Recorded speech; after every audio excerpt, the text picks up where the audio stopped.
Alright, we are back. Had some stuff come up that I had to take care of, but oh, I'm glad to be back. Let's see here. We met the claimants. They were all given tablets, and then we need to meet the electors, as I recall.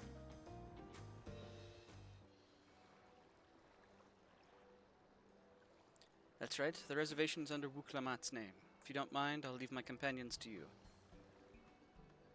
Certainly, sir.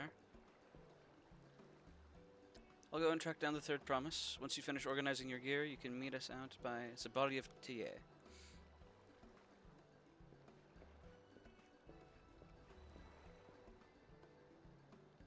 Greetings, visitors of Tula Yolal, and welcome to Forard Cabins. Is this our room? Hey, how's it going, Franny? Polymorph Goblin is on a watch streak. Hey, 5 streams. Heck yeah. Let's go, Franny. Whenever you all are ready, I'll show you to your rooms. Bet. More G-pose locations.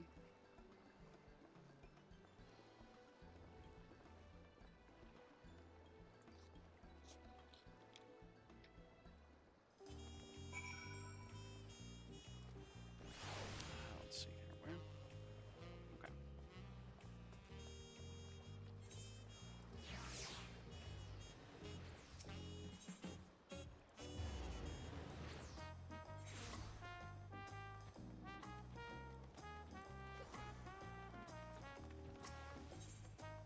Wait your companions and embark on the rite of succession? Heck yeah. Let's do it.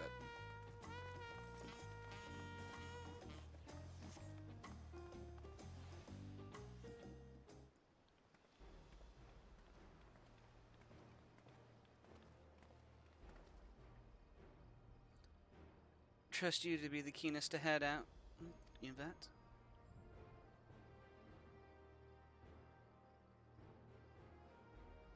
But where are Aaronville and Wuklamat, I wonder?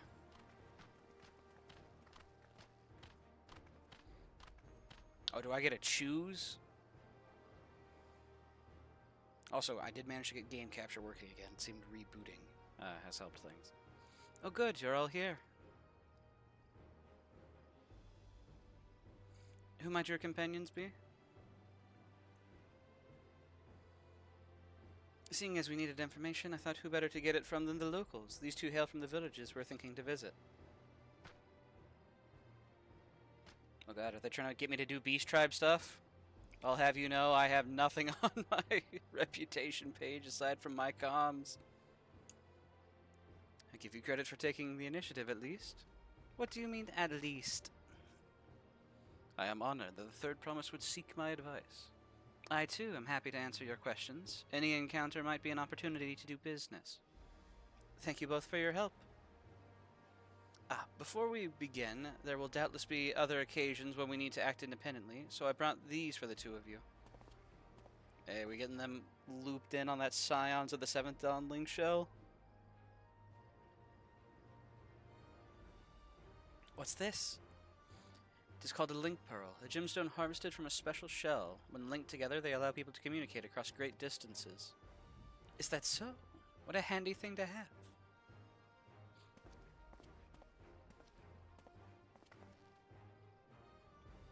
It'd be very useful on our travels. Speaking of which, I should get back to introducing my 2 new friends here.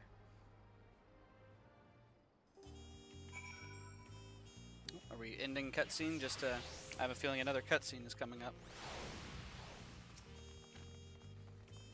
The Tula Yolal saga features a number of Tural's clans. 2 of those, the Hanu Hanu and the Pelu Pelu, have settlements relatively close to the city, so I brought a representative of each. As I mentioned before, the Hanu are cheerful people who love their festivals. They make their appearance in the Lay of Reeds. Their home village of Okhanu is located in Kozama Uka. The other, smaller fellow, is one of the Pelu, a clan of business-minded folk from Urkopaka. They appear in the Lay of Gold and craft all kinds of marvelous goods in Wukanpelo, their village. Now, as for deciding which village to visit first, why don't you put your adventurer's instinct of yours to work for us, Yvette? Pick our destination. Upon completing this quest, the main scenario will branch into 2 quest paths. Accepting the quest from the helpful Hanu will temporarily prevent you from accepting the quest from the approachable Pelu, and vice versa. The second quest path will become available from the respective NPC once you've completed a series of quests from the first path. Okay.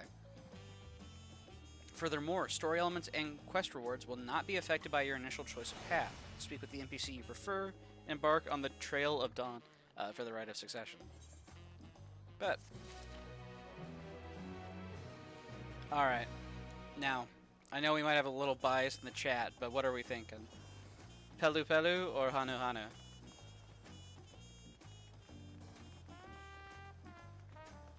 Pelu Pelu Pelu. I had a feeling that would be that would be the chat's will.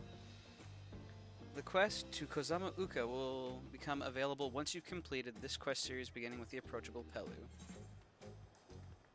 To Urkopaka. Yeah, let's do it. Pelu Pelu Pelu Pelu Pelu Pelu. Okay, message received. Message received. What is it you'd like to know? Our main concern was confirming the state of the road ahead. As I recall, to reach Urkopaka, we depart from the Arch of Dawn, then take the road west at the first fork. Should we be wary of anything along the way? That is indeed the way to approach Urkopaka. After the damage wrought by the recent downpour, however, you'll be doing more stumbling than walking. But do take heart. When it comes to rugged terrain, we have a most dependable solution available. Come with me. Is it a dirigible? Or he's gonna fly over instead? We'll be back to talk to you in good time, friend Hanu. Meanwhile, you can eat and drink your fill at the body of Tie. It's all been arranged.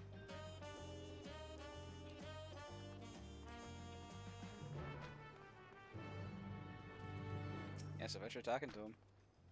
So I can order anything I like at the body of Tie? Anything? The third promise is too generous. Uh-oh. I mean, if I was told, yeah, take whatever you want, I'd probably, I'd probably get a nice meal in as well. Maybe 2. Depending on how long the quest takes.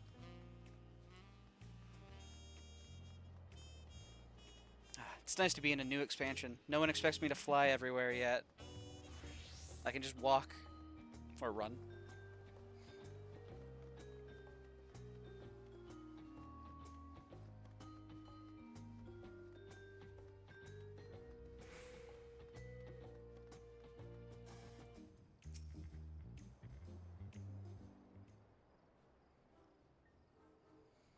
May I introduce to you our most dependable companion, the alpaca. Oh no, is Kryl about to learn? Oh no.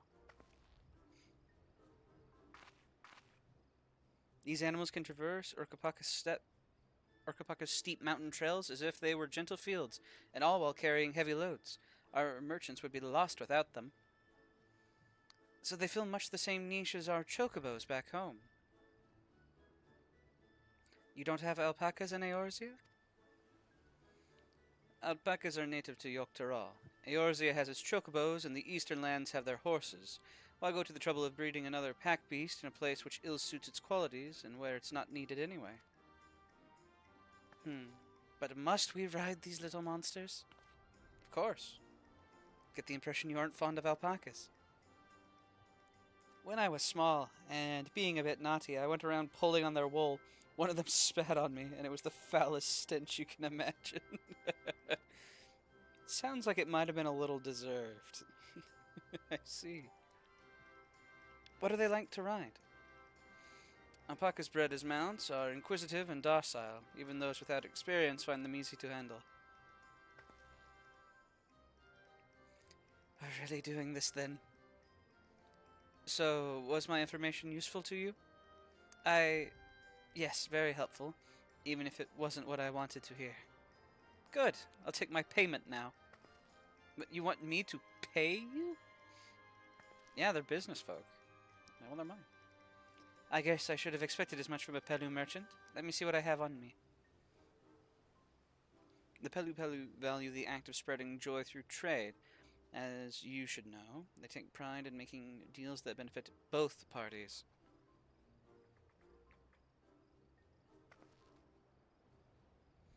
Here you go. A fair price for your fair advice. Yes! I made a trade with the third promise herself. My friends will never believe this. I shall be on my way now. I wish you safe travels. Time to go boast immediately. Off you go then, and thank you.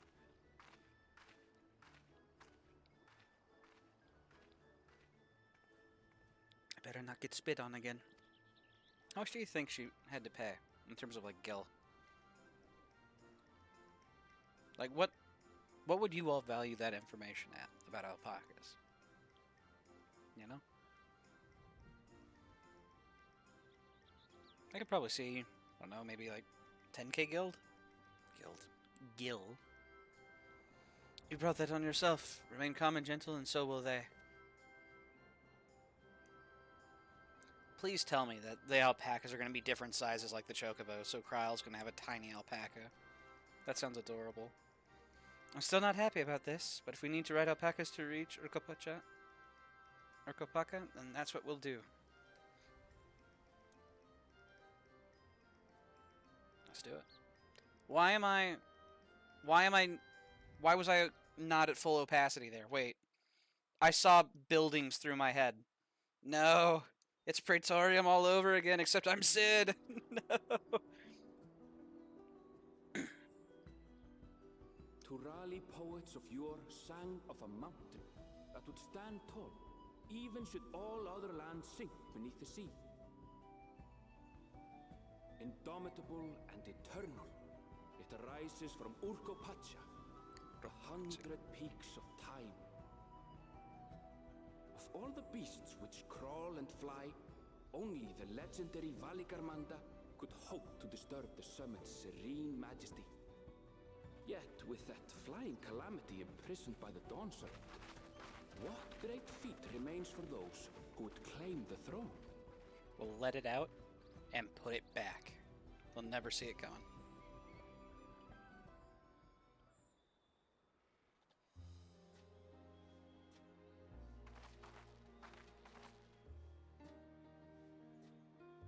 So this is Urkopacha. I've never actually been here before.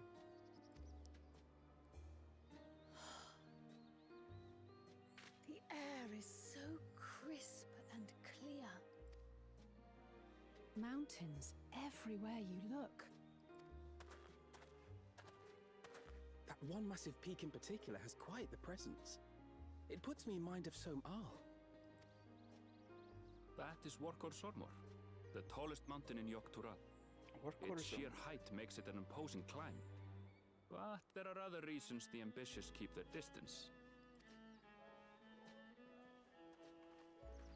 Oh? Do tell.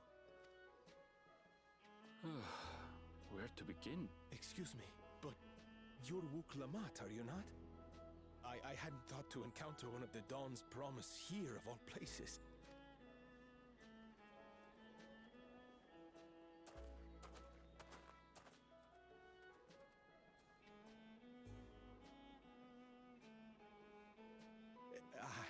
But I should introduce myself. I am Bolnok, a weaver by trade. Well met, Bolnok. We're on our way to Watranpello. Oh, truly, I've just come from there, as it happens.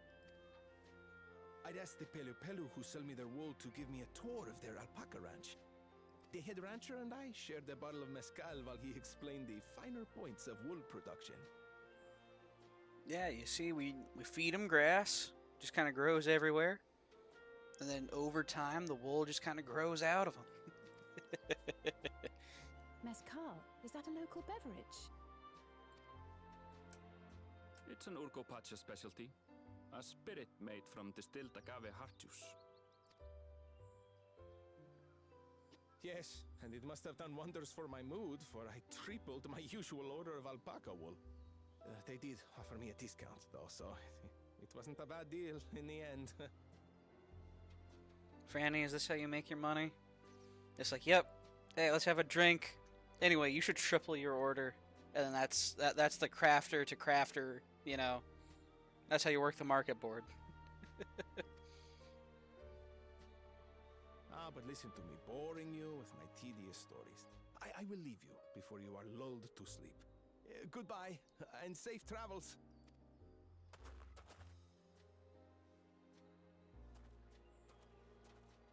Oh, silly me. I almost forgot to say the thing I actually wanted to say. Peace for Tural. I agree with your vision, Third Promise. You have my support in your bid for the throne.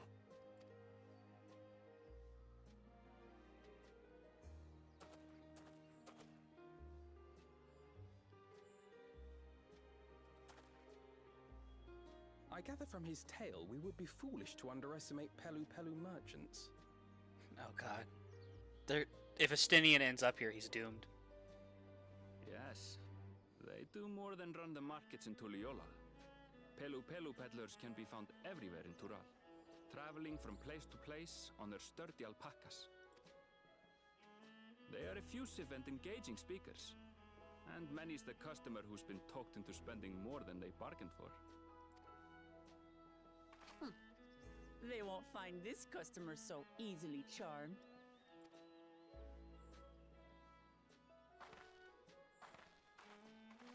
Remind yourself Watching that peddlers down the overconfidence pass, is slow. off the main road. Don't get lost. Remind yourself that overconfidence is a slow and insidious killer. It's right there.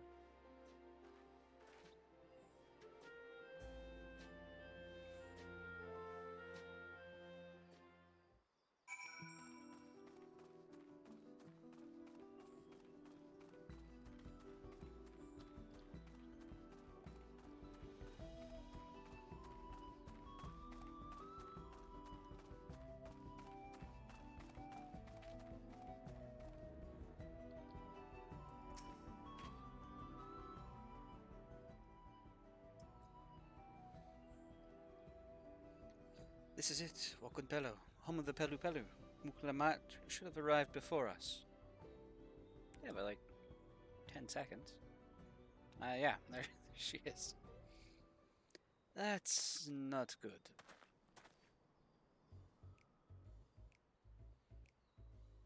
You've come all this way for the right of succession.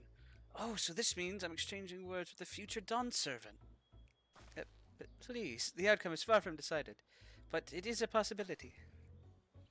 How fortunate, then, that I deal in cloaks woven from especially luxurious alpaca wool. Such a garment would look magnificent when draped over the shoulders of our budding ruler. And a nation's ruler should dress her best for her adoring people, yes? Finery for our finest lady, that's right. Come, Third Promise, my well-stocked shelves are but a few steps away. Finest lady? I like the sound of that. Alright, I suppose a quick look wouldn't hurt. What did we just talk about? Erenville, when did you...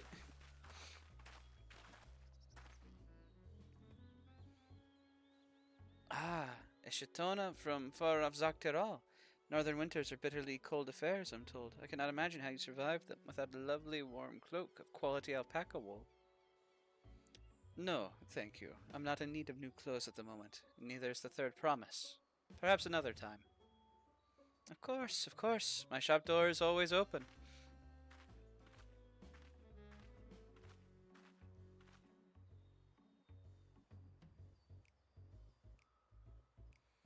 You were saying something about not being easily charmed? I was just...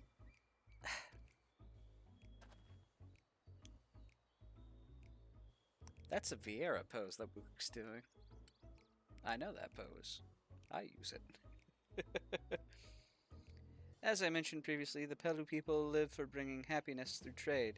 They won't cheat you or sell you defective goods.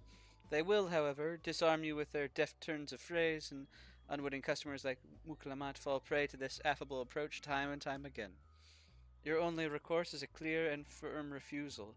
They won't pursue the matter should you make your disinterest plain. A valuable insight in the minds of the Pelu Pelu. Let us all take Erenville's words of caution to heart.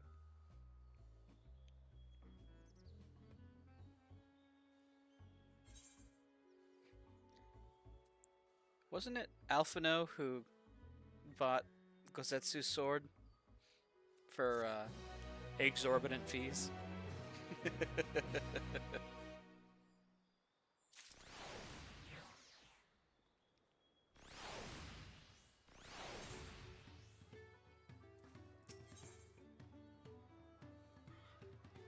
yeah, right here. Fine.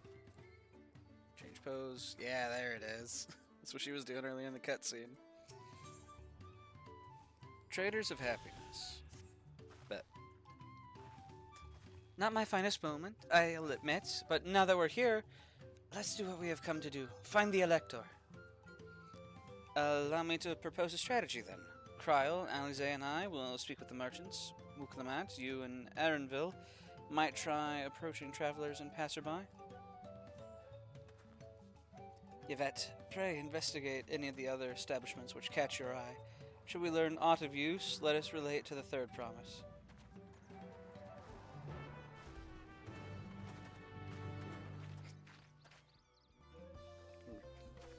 Don't know who those people were, they just kind of rolled up on me.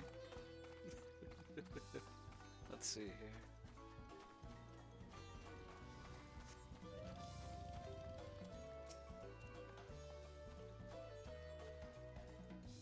The Dawn Servant's Elector? Ah, I thought you were a new face in town. Here for the right of succession, I take it.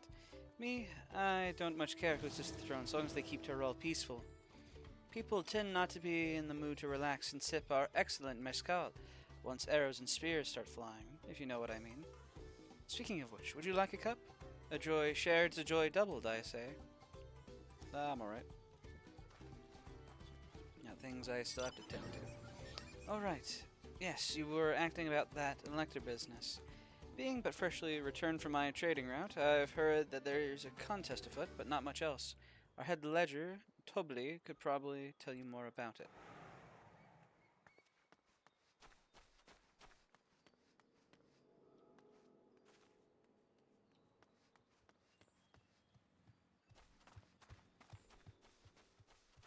Also, I'm going to grab this real quick. Don't mind if I do.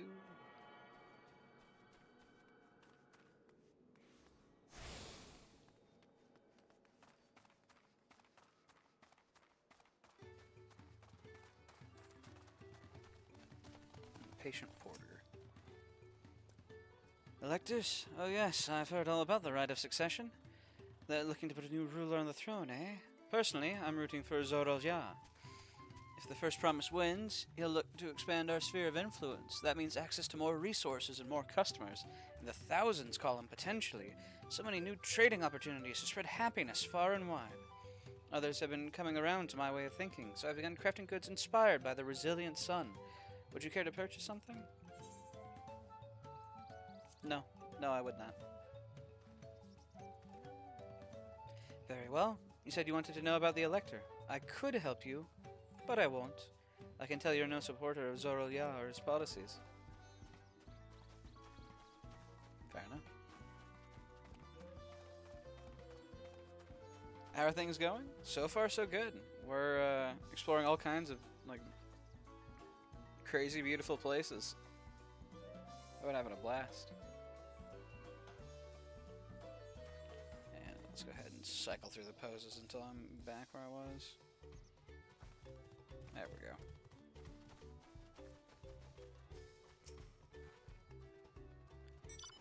Hello there, I'm Mablu. Did you have a question for me? I'm curious about the Elector. Sorry, I don't know about any Electors. You should take a moment to see our prized alpacas before you leave, though. Oh, but be sure to admire them from a respectable distance. Get too close, and our nervous darlings may be tempted to spit on you, and that stuff stinks. Happened to a visiting buyer not so long ago. Tobli, that's the head rancher, was so mad at me for not giving a proper warning.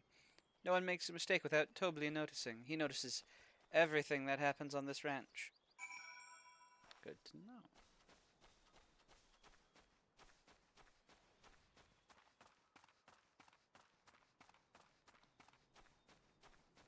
Wait, so Tobli is the head of the ranch and also the owner of the distillery? Story meeting up to expectations? I'm still in the very early stages, so a lot of what we're going through is still set up. I haven't even made it to first dungeon yet.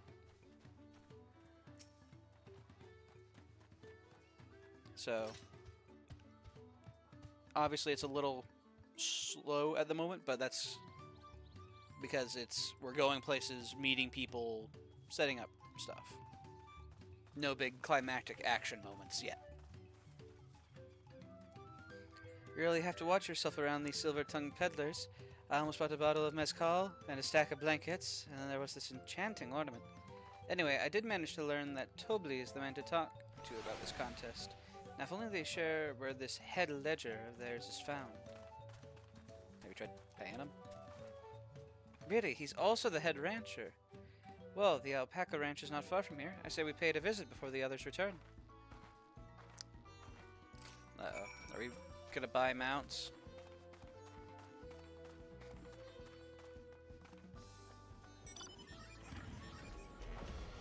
Yeah, I guess to go back to what I was saying earlier, though, like, it's not necessarily that it's slow, but it's focused on the world building at the moment.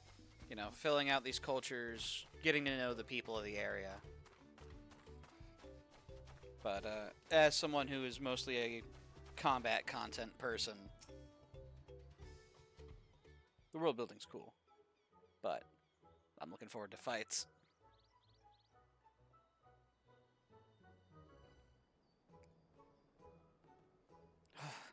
That's a lot of alpacas. Still, we know the head ledger could be here somewhere. Can't let fear deter me. Not to say that I'm scared, of course.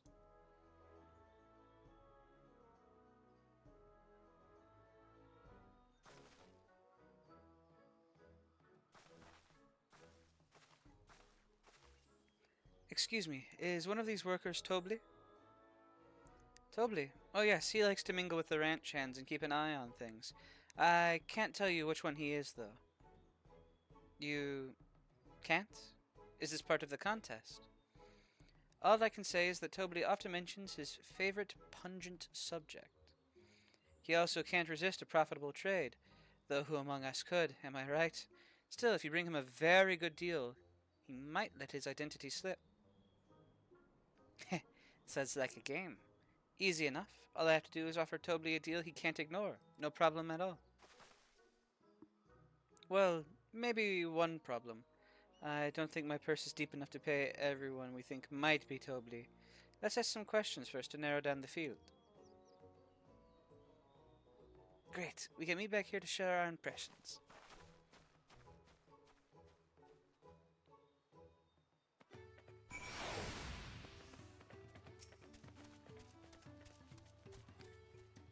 Well, obviously, I'm not Tobli. Oops. I shouldn't have said that. You're meant to find out for yourself who Tobli is, or if an elector is even in the village at all. Good luck.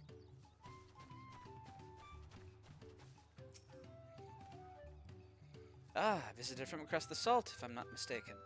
Be warned, the alpacas will spit if you startle them. I suggest you keep your movements slow and deliberate.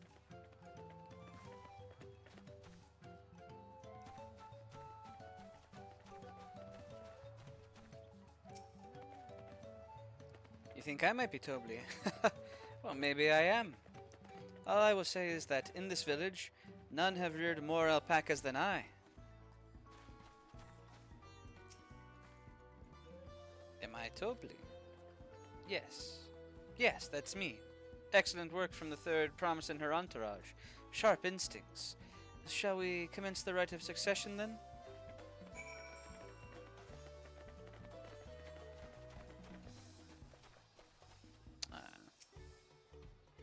I don't think it's that easy.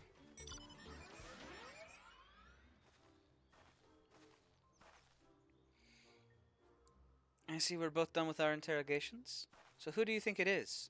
I have my suspicions, but let's hear your pick. Let's see here. There's probably the one...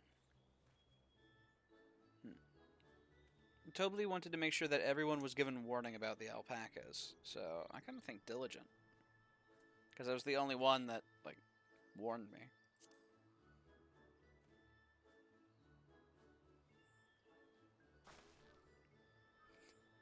Ah, the worker's so intent on stable chores. I had my eye on that one too. Time to rip the mask off our mystery ranch hand, so to speak.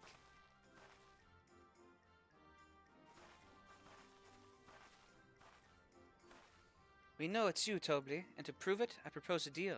A generous sum of coin for confirmation of your true identity.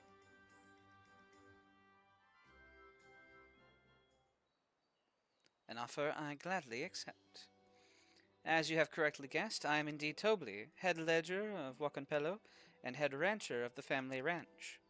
I am also one of Gulul Janja's chosen electors. Aha! In a place featured in the Tuli Yolal saga, just as we thought. I was right to put trust in your instincts, and I wager this won't be the last time.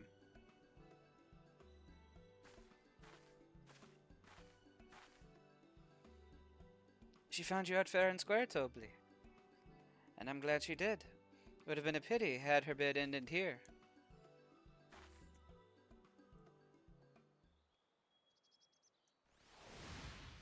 Yeah, definitely like the premise, where it's not just contest of strength. Though I am a fan. Deducing the Dawnservant's elector was the first step of the feat. Too simple a task for this aspiring ruler, eh? Right. Not hard at all.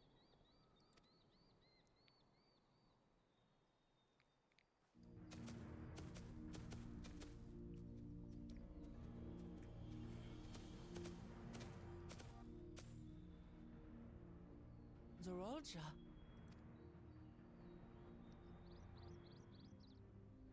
I am told the head ledger, Tobli, is to be found here. You have to guess which one of us is Tobli. That's part of the test.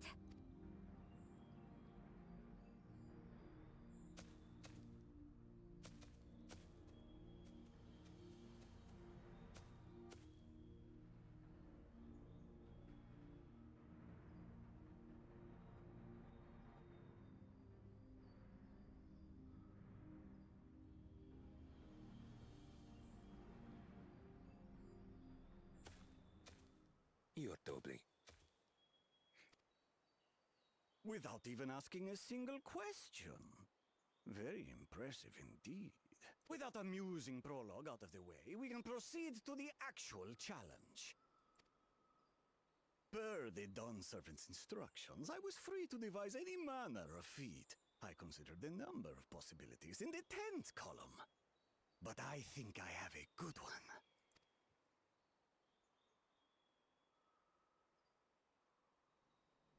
You must go forth and capture for me an alpaca.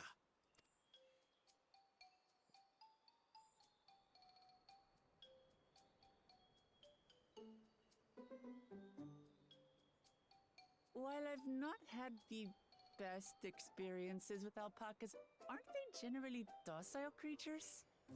That doesn't sound like much of a challenge. You're gonna eat those Bring out words. the example! You're gonna eat those words, Wuklamat.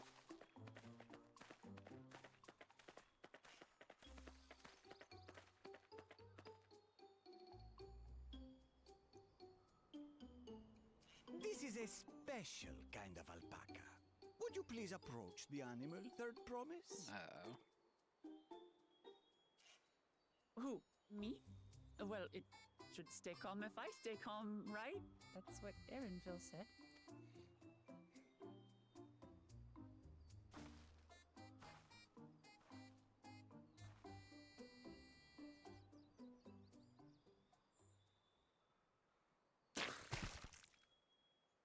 Ah!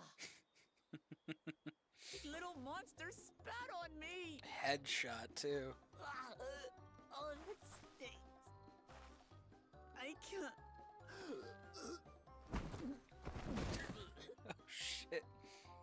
He killed the third promise. Alpacas are paradoxical creatures, being both extremely curious and extremely cowardly. Press your luck when they're frightened, and you'll get a face full of spit, as you've all just witnessed. Has an awful stench, their expectoration. The globs contain half-digested food, you see, making it an effective deterrent against perceived threats. Yo, that alpaca, he Wild stanced valley up. breed like this one are especially timid and can therefore be quick to lash out. They're also especially hardy. Indeed. We take the rugged wild alpacas and breed them with our gentle domesticated stock. This produces the strong but biddable pack animals prized by our traveling merchants.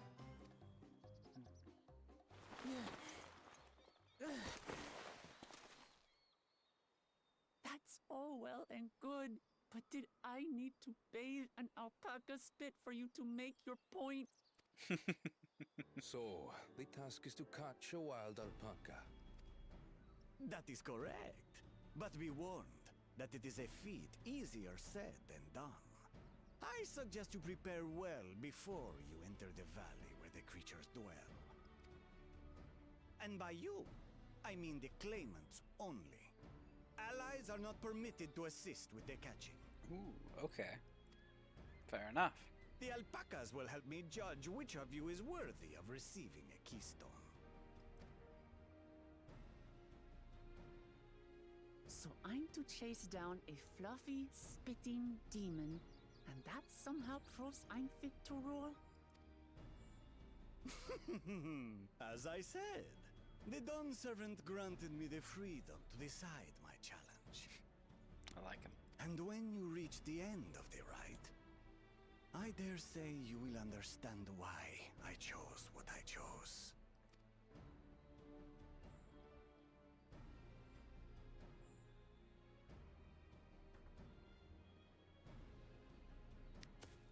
Very well. This won't take long. Wait! Didn't I warn you this was easier said than done? There are preparations to be made, factors to consider. A beast is a beast. All yield to strength. Don't think the Seer's allowed to go with him, right? The Seer's an ally? Tobly So best far, boy. this experience He's pretty has great. done absolutely nothing to improve my opinion of alpacas.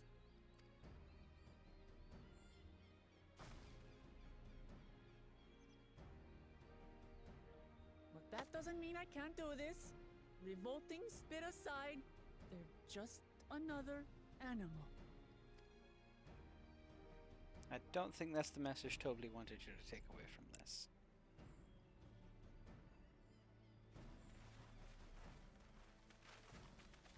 Are you alright, Uklamat? We thought we heard you scream. The third promise does not scream.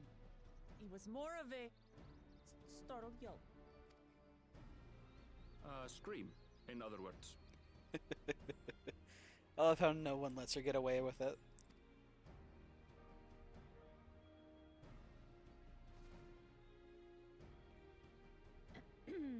Did you find the Elector?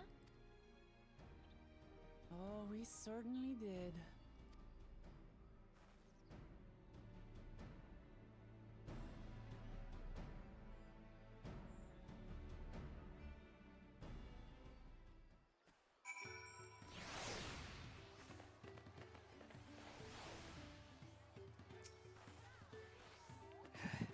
And to go and wash that nasty stuff off my face.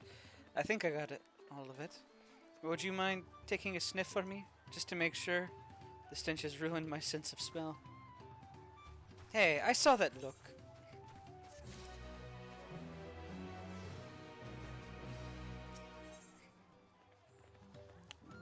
Damn here. But also, apparently there's an A rank hunt in the area. I just saw in the chat. Franny, I don't know if that applies to you. As Wuklamat helped demonstrate, the Valley Alpaca are wary of people. Getting close enough to catch one will not be an easy task. You might have warned me about that earlier. I have enough trouble with tame alpacas. How do you expect me to wrangle a wild one? With the proper saddle, we infuse the leather with a relaxing scent that soothes the spitting beast. Wonderful. Give me one of those then. Have you perhaps forgotten we are a clan of merchants? If you are wanting a taming saddle, then you'll need to find a saddle and make them an offer.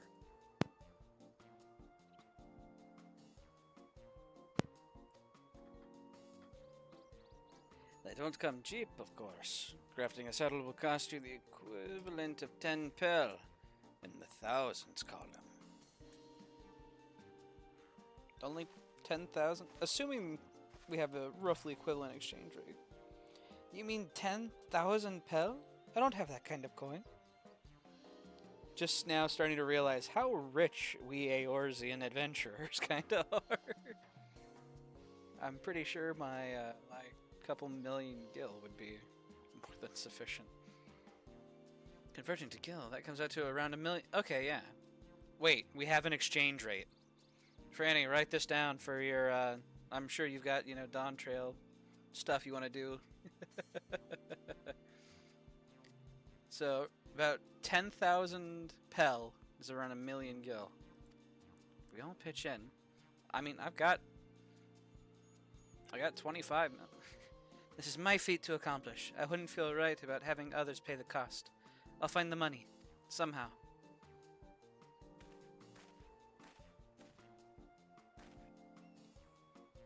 In that case...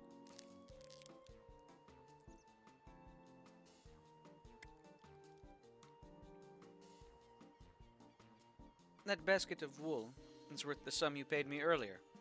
1 pel in the hundreds column. Beginning with the wool, you can trade for ever more valuable goods until you have something suitable to bargain with for the saddle.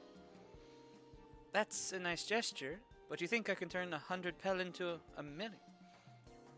I thought it was 10 pel in the thousands column. So she only needs like 10,000. That's 10,000 times more. I thought it was 1 million gil. We needed 10,000 pel, not... Okay. If nobody else got me, I know Aaronville got me.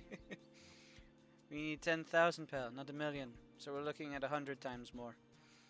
Oh, right. I panicked and got confused with Elthwino's 1 million gil.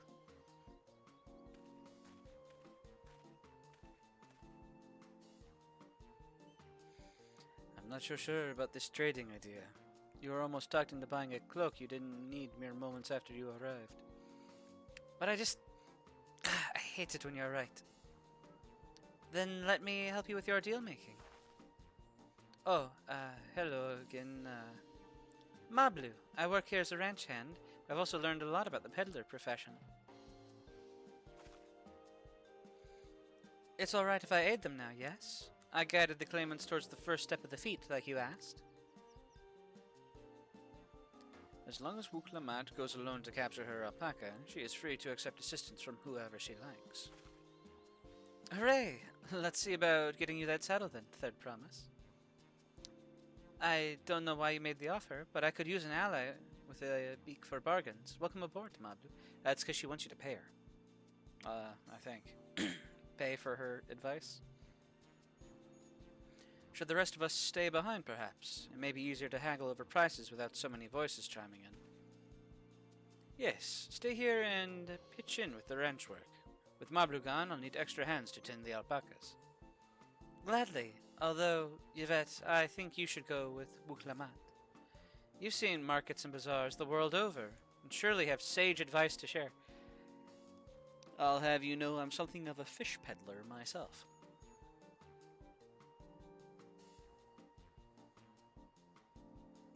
In that case, you should also hold on to the alpaca wool.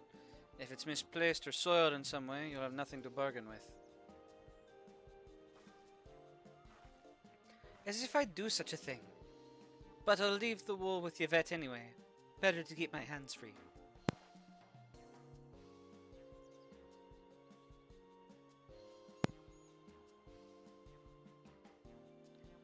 To begin, I suggest we try trading the wool with Havli, the saddler. He won't agree to the deal, of course, but it'll give us an idea of how much he'll accept for his wares.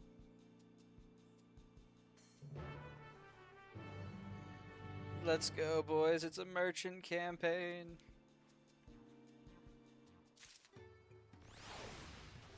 Gotta go gather market information.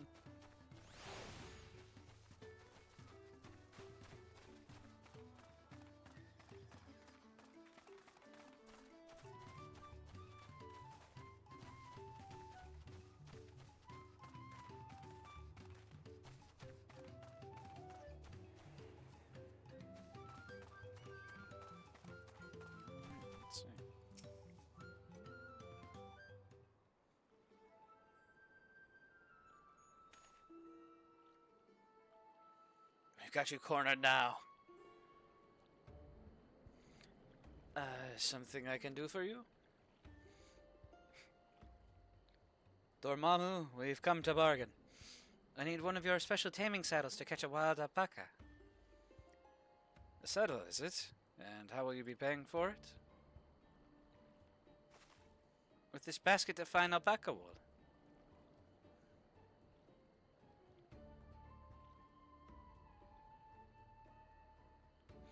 What use does a saddlemaker have for wool? Besides, this would barely cover the cost of a single strap buckle. Offer me something I actually want.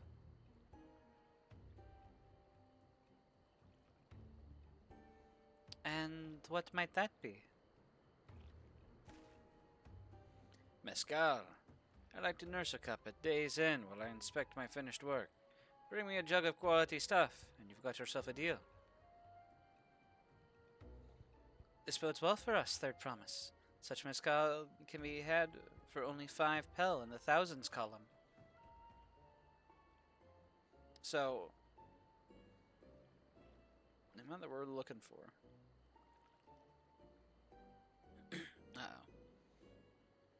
Hold on. Did you say Third Promise? Then my offer has changed. The saddle is going to cost you a jug of premium mezcal, aged 3 years at least. 3 years? That stuff is valued at 10,000 pel or more. So literally we have to... Okay, yeah, we have to bring him a 1,000,000 gil bottle. Why have you doubled the price? Because I must support the man of ambition who will see my business prosper. Zorolya will go to war, and his cavalry will need saddles. Lots of saddles. It's nothing personal, Third Promise, but I won't sell you my craft for anything less than my asking price.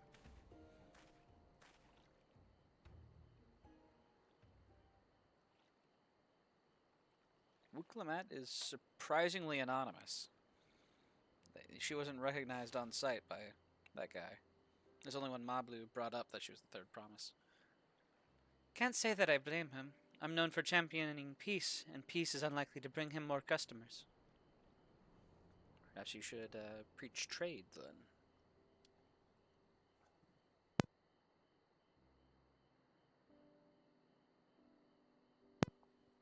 Those of our grandparents' generation remember the dark days when the clans were at war. Many of these Pelu pray for your victory, Wuklamat. The younger ones, though, to them, strife and bloodshed are as children's stories. They think themselves safe from these horrors and take the peace we now enjoy for granted.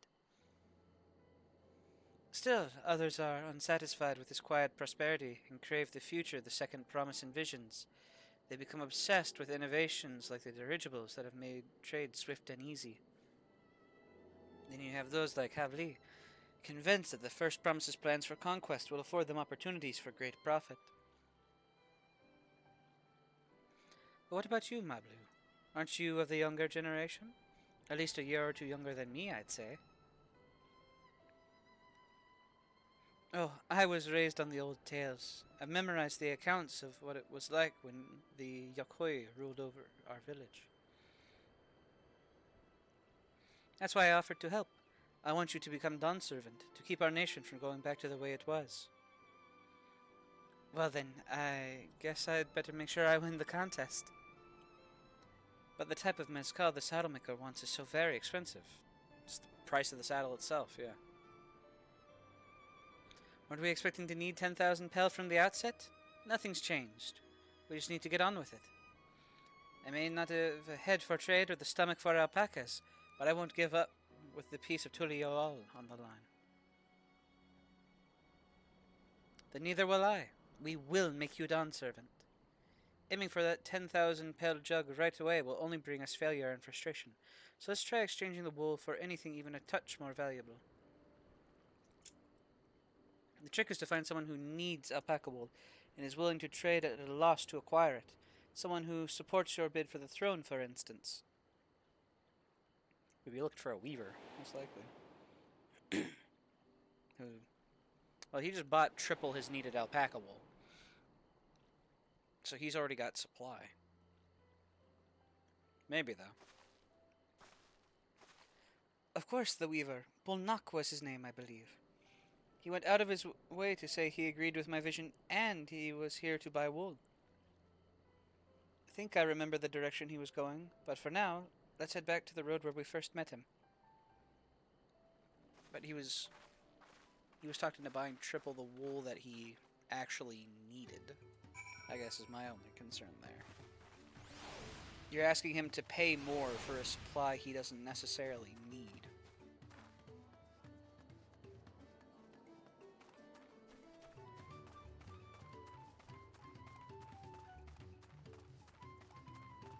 We'll see.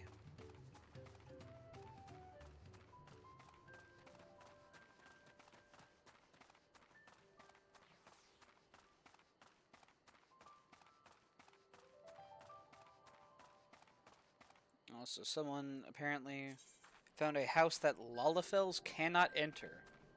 Can a Lala enter this house, please? Apparently no Lalas are allowed in it, Lamau. Dodge the cactus. That's interesting, because I know back in Shadowbringers we had the dwarf houses, which only Lalafell could enter. Let's take a look real quick.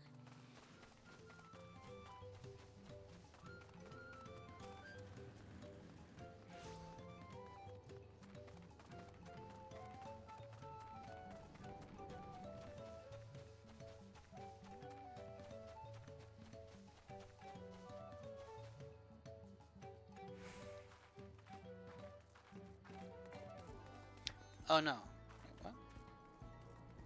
Can a Lala enter this house, please? Apparently. Oh, okay. Apparently only Lalafels are allowed in it. Interesting. Only Lalafell are allowed in. Huh.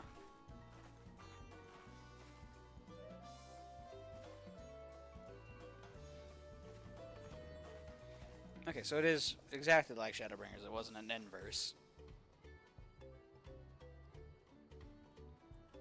Are you a warrior? You look like a warrior. The coat says warrior. What am I talking about? So dumb because I'm more than short enough to enter. Yeah, Femara. Yeah, Femara could definitely. Oh yeah, there they go. They're just.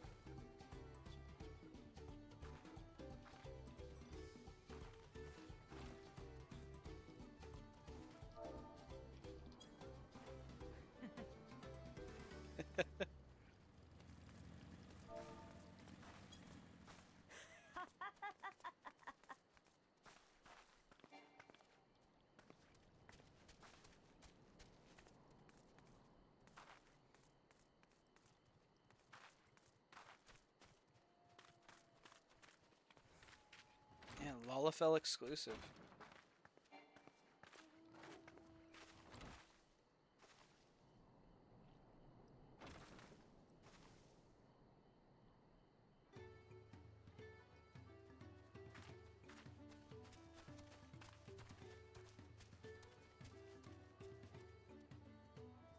Night theme in this area is great, yeah.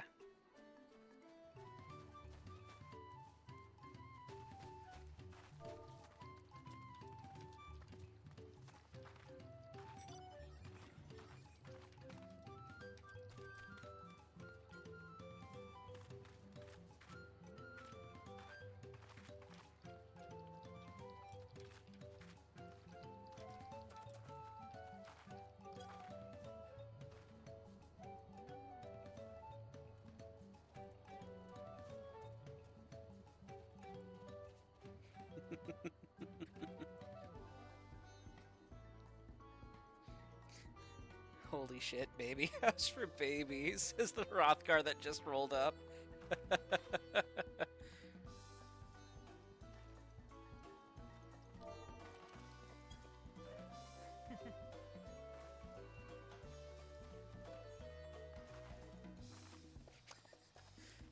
Just got everyone just coming and checking out. A Lalafell in a NPC house.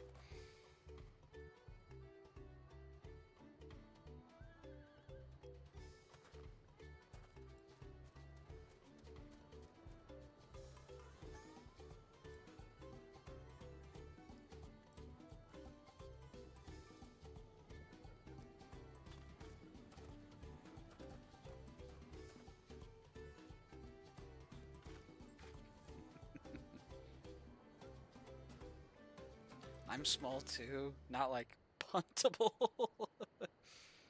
Don't kick the potato.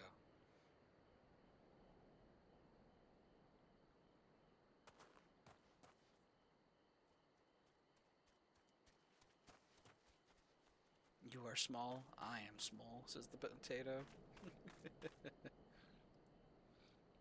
That's a fun little interaction.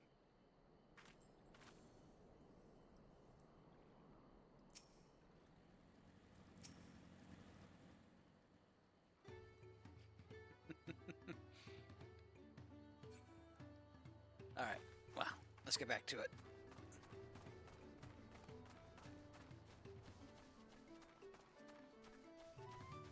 Yeah, apparently only Lalafelds can go into Pelu houses.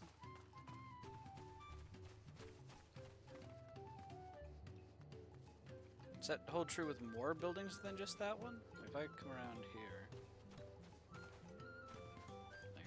Okay, yeah, some of these doors just don't open, but specifically that house over there. I'm so glad I was in range to like hear those say messages. That's hilarious.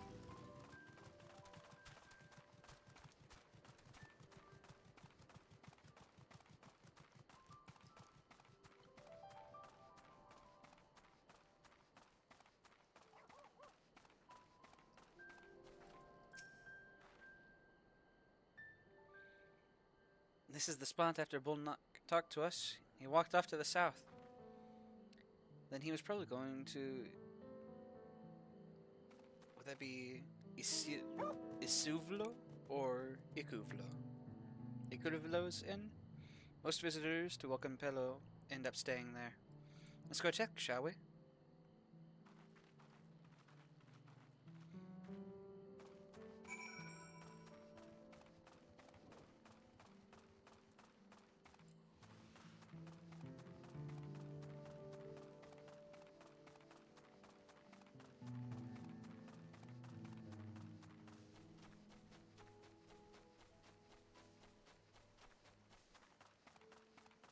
Discovered a new location. Hey, let's go.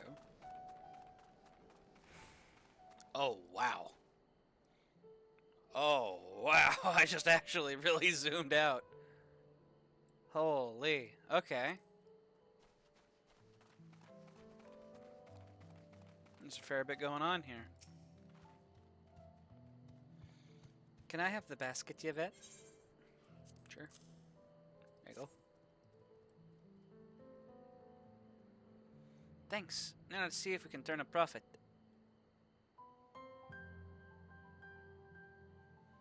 Bullnock, I'm glad we found you. Are you interested in making a trade?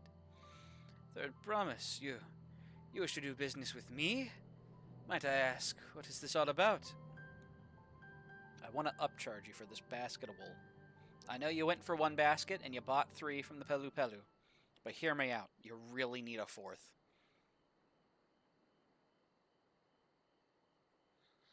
I see. So the goal is to turn the basket of wool into a jug of 3-year-old premium mezcal.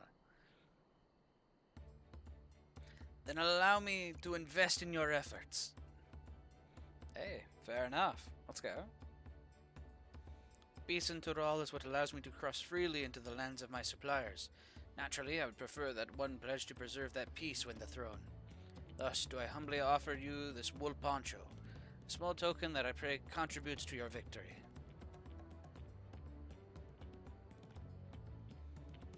Oh, that's fine craftsmanship.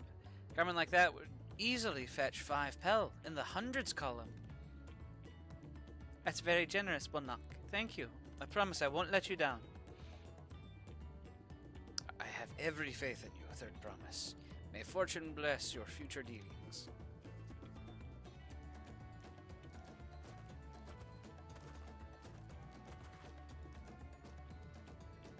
I can't believe you quintupled your investment with your first deal. We're off to a spectacular start.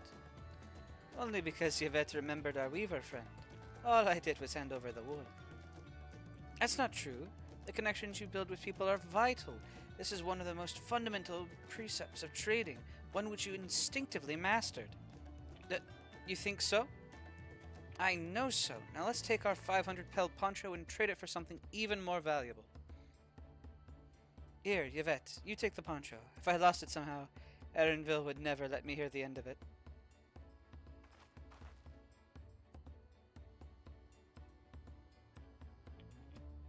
All set. Our next deal is waiting to be found.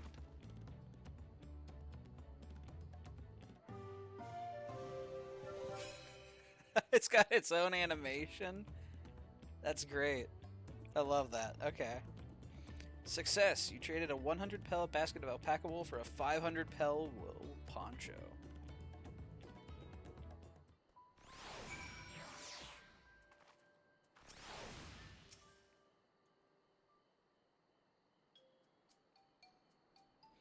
Leveraging connections is a sound strategy, but we should also consider supply and demand. An individual in urgent need of a good poncho will offer more than a merchant simply looking to stock his shelves. That makes sense, but how do we know if someone needs a poncho? They aren't wearing one?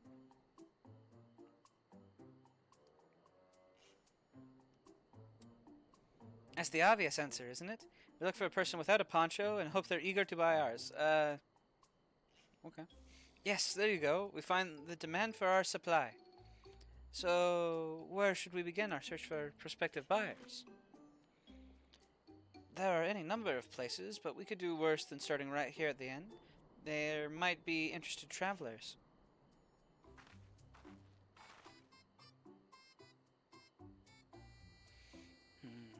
Who here needs a poncho? That of Mamoljul hardly wear anything to begin with. Those are probably Landsguard or sellswords. Mamluja who soldier for a living prefer not to wear much above the waist. It hampers their movements. So even if they have bared shoulders, Mamulja carrying arms can be struck off the list. So we're looking for a Mamulja with no armaments.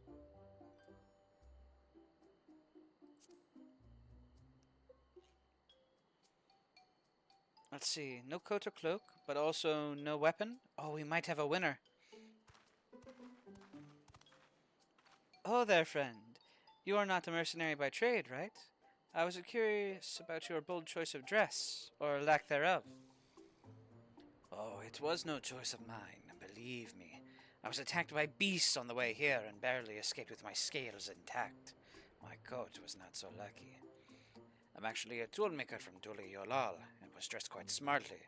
All the better to show the Pelu I am a man who takes pride in his appearance, and therefore his work as well. But now look at me. Well, sir, this is your lucky day.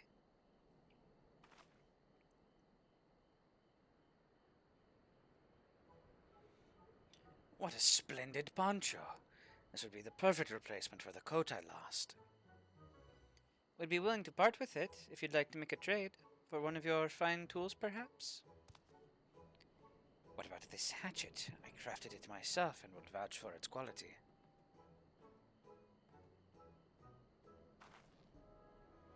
The blade looks sharp, the heft well made. I'd value it 1 pel in the thousands column. Oh, from 500 to 1,000, we have a deal. Wonderful. A fine garment such as this should put me on even footing with any Pelu merchant. Like the eponymous owner of Miplu's mate garden, for one. Her field hands use hatchets to harvest the mate, and I thought to impress her with the tool I sold to you. No matter, I have other wares to sell. Glad I am to have met you. It's not even going to put it on. He just wanted the poncho. Fair enough. Did you hear that? We already found our next buyer. To Miplu's mate garden we go. Yes, but it's a fair distance on foot. We should take alpacas. Oh no. These ones will be the calm type, right?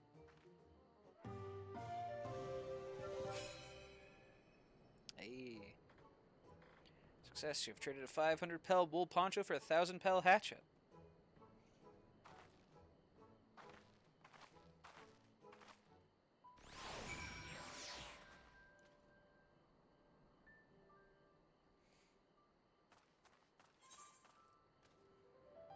Let's see here. Okay, no stable hand or anything to do.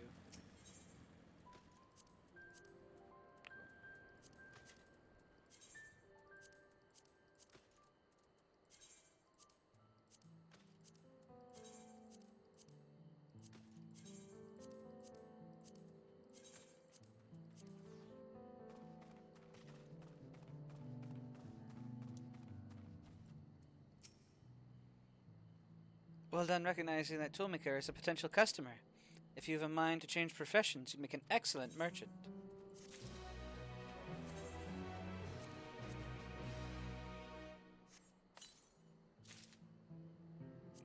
Ooh, did I see fingerless gloves? Oh.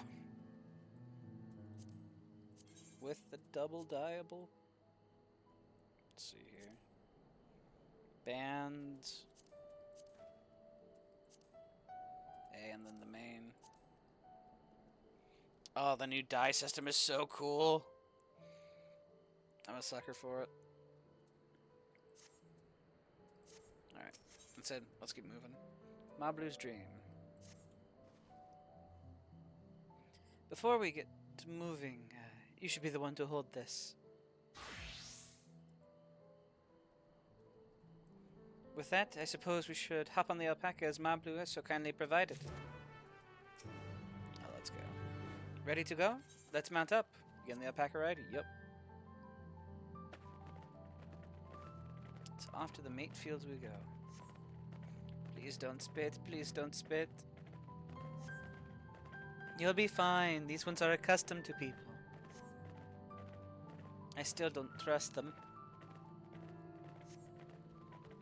You have a knack for riding, no matter what you say. Without our alpaca friends, we Pelu would never have become traveling merchants. Can you imagine walking all the way across Tyrol? I won't have to imagine. I've walked across this world and more. I swear that mountain is too tall to be real. Borkor Zornmor, wasn't that the name? Foreboding sight, isn't it? One I've never appreciated up close. You have to take the long way around the cliffs to get there, to the highlands belonging to the Yokoi.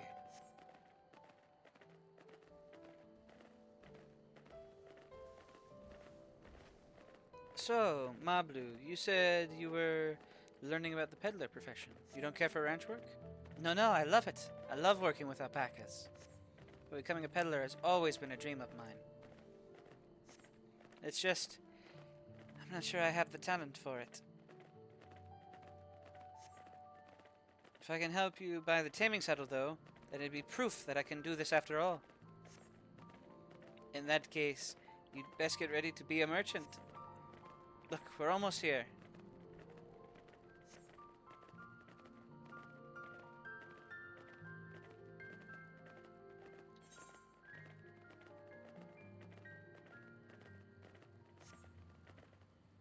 I saw an aether current. I have to go pick it up now.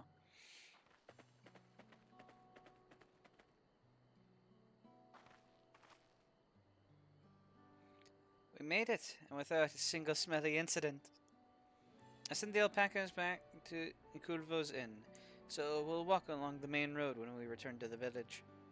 Speaking of roads to travel, you were adopted by the Dawn Servant, weren't you, Third Promise? That I was. Then perhaps you'd understand. I was an orphan too, you see. Tobli took me in. He took in all the ranch hands, actually. All of them? Yes. Everyone works hard at their chores, grateful for the opportunity to repay their head ledger's generosity. Yet, here I am, the only one wanting to go off and be a merchant.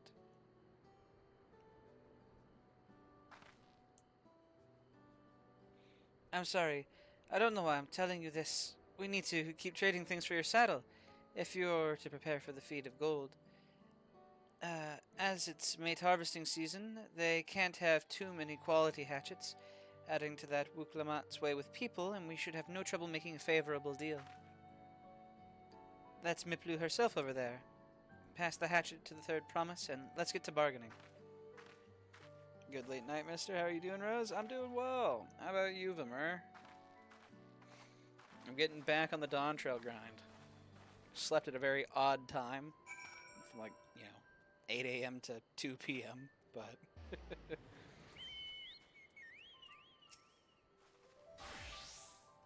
You have that little axe for me? Let's hand that over.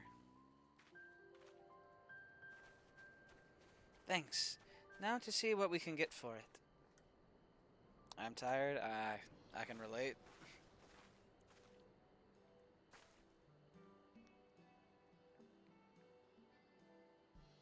You're Miplu, the owner of these fields? I have a mind to trade if you're interested. Well, well, the third promise. I might be convinced to entertain a proposal. What do you have on offer? This hatchet, forged by a seasoned artisan. The razor edge of this exceptional tool will make light work of your crops.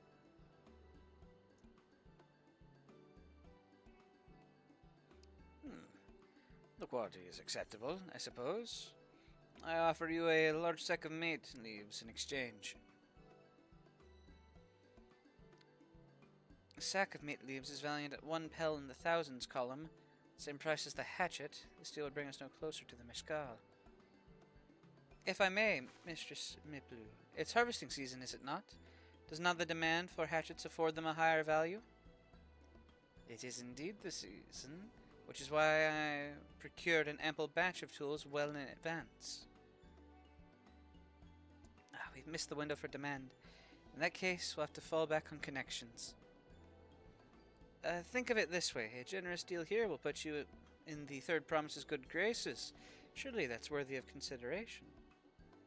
I do not wish to give offense, but I must tell you that I stand with the second promise. His innovations will improve every aspect of our lives, I believe, including farming. I will no longer have need of hatchets. I assure you that I have nothing but respect for Wuklamant. That is why I am prepared to purchase a spare hatchet at a fair price. I suppose it is fair, given your reasons, but we ourselves would be no better off for the transaction. How about this, then? If we were to help bring in your harvest, would you give us a better deal? As a matter of fact, I would. Until Koana's reforms come about, I can always use more hands in the fields. Then you can go ahead and add our labor to the bargain.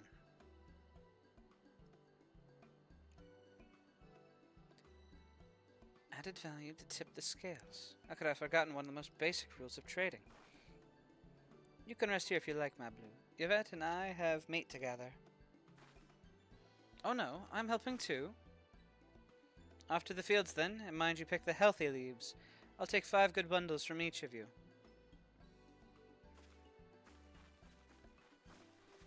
Had a good day though, beer and chillin', finger sealing too. Hey, hell yeah, man.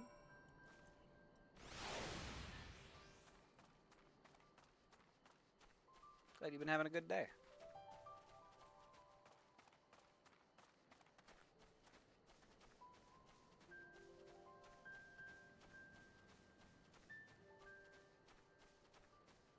Branch of verdant mate leaves.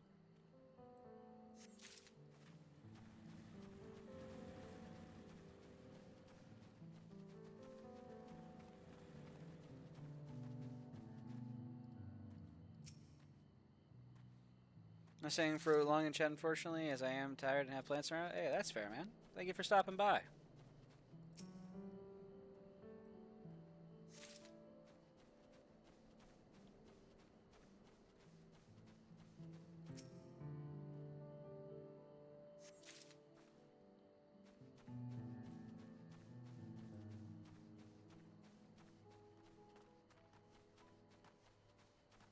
And that should do it for this quest.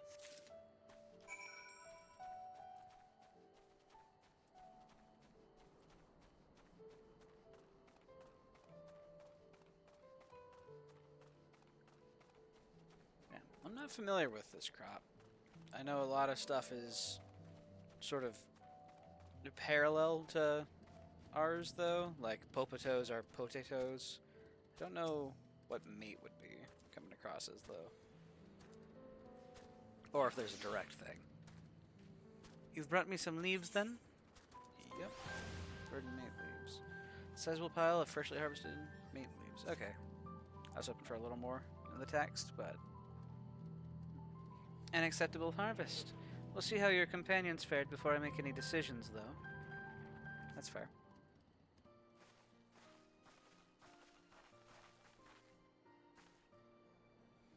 Here, we've brought our shares as well.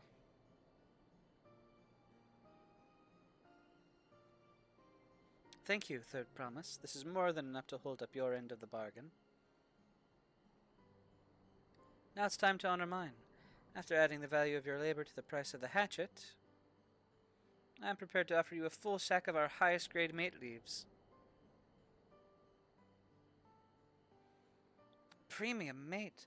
Bought at the shop, one sack of those leaves would cost no less than 5 pel in the thousands column. Then we can bid farewell to this hatchet.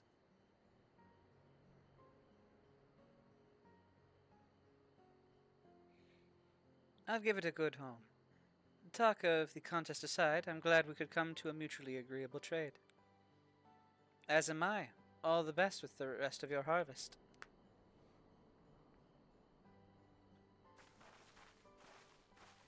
Big money.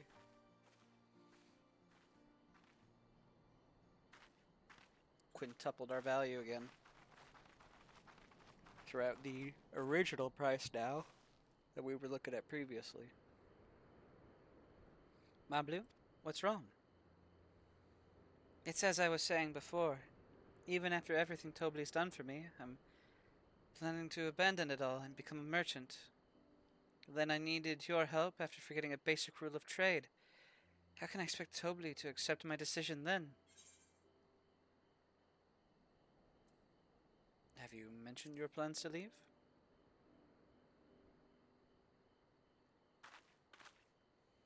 Not exactly. I always wanted to prove I could succeed as a peddler before I declared my intentions. I seek to follow in my father's footsteps, but not because he expects it of me. I want to preserve Tyrell's peace, and becoming Dawn Servant happens to be the best way to do it. You should live a life of your own choosing, and I wouldn't be surprised if Tobli held the same opinion. So talk to him. You're right. It's better to find out for sure than worry over what he might say. Thank you for the advice.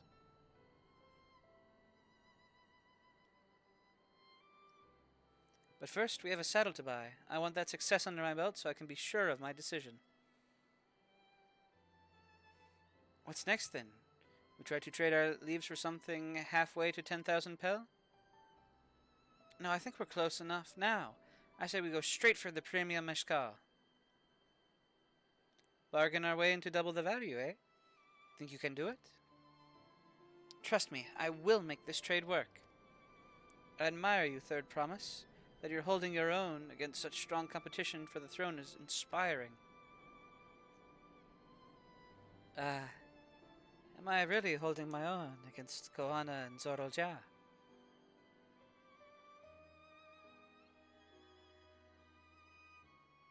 I mean, of course I am. I'm Rook Lamat of the Dawn's Promise, after all.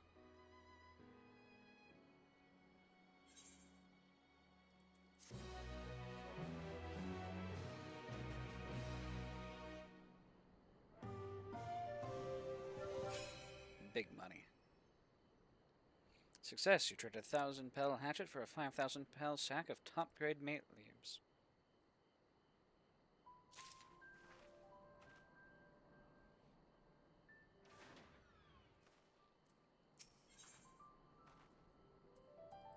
Alright, let's do it.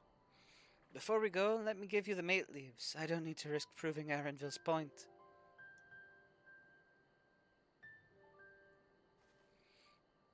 Ready then? Our next stop is the Mezcal Distillery. So we're walking all the way back.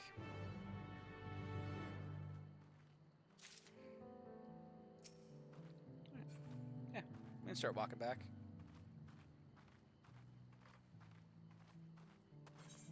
It's not too great of a distance. Just a bit of a way.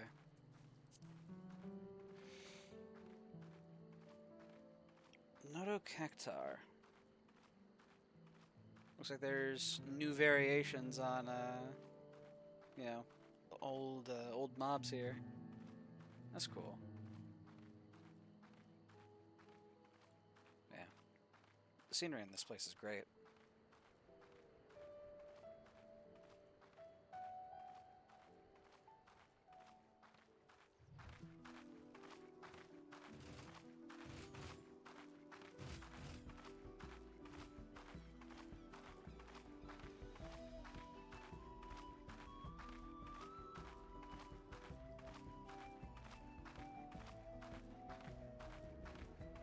1,000 needles? Yeah, 1,000 needles.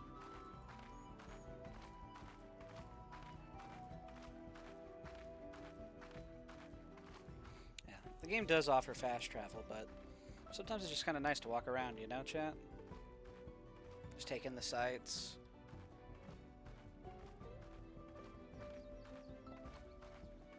Okay, I kind of want to explore the ruins up there at some point.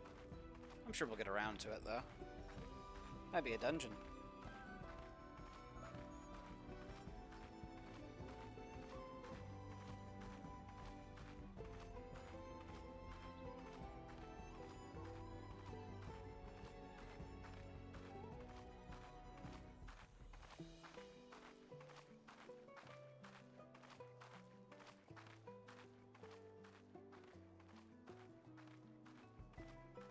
Is it a stable master I need to be talking to, or no? Okay, I thought it was some sort of little indicator.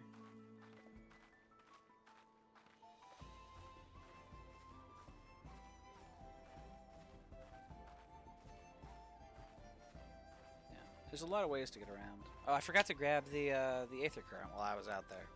I even mentioned it because I saw it as we were riding up, but I got distracted. That's on me. I don't think it'll be missed, particularly.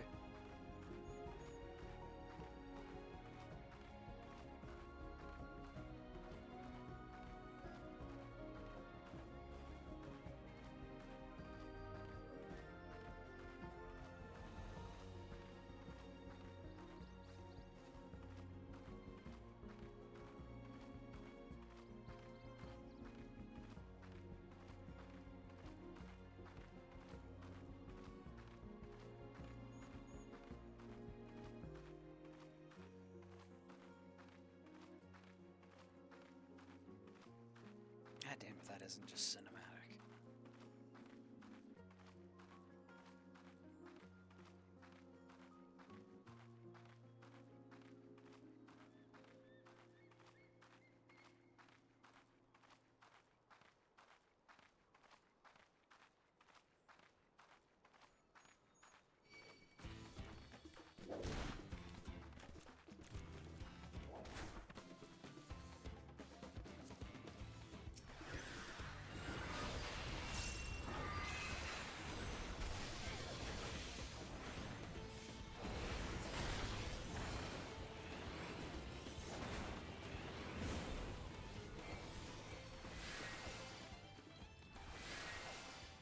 Alright, and there we go. Much better.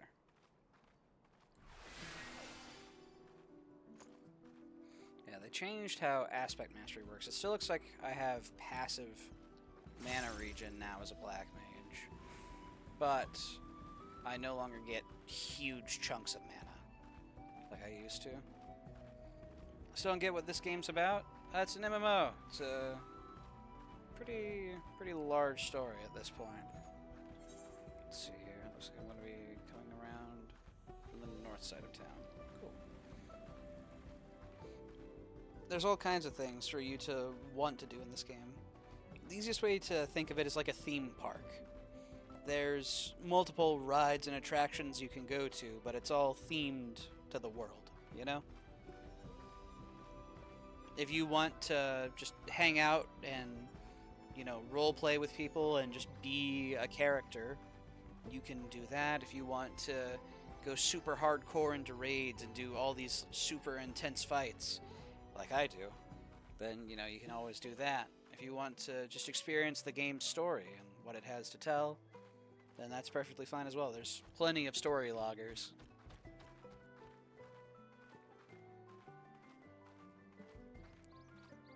It's nice that the login queues are not too bad. I did a login at like literal launch hour, maybe like an hour after like the actual maintenance finished, but it was like a queue of like 900 people. But even though I logged in at like 5 o'clock this evening, it was only like a 40-man queue. So they've definitely been working on the server issues pretty nicely.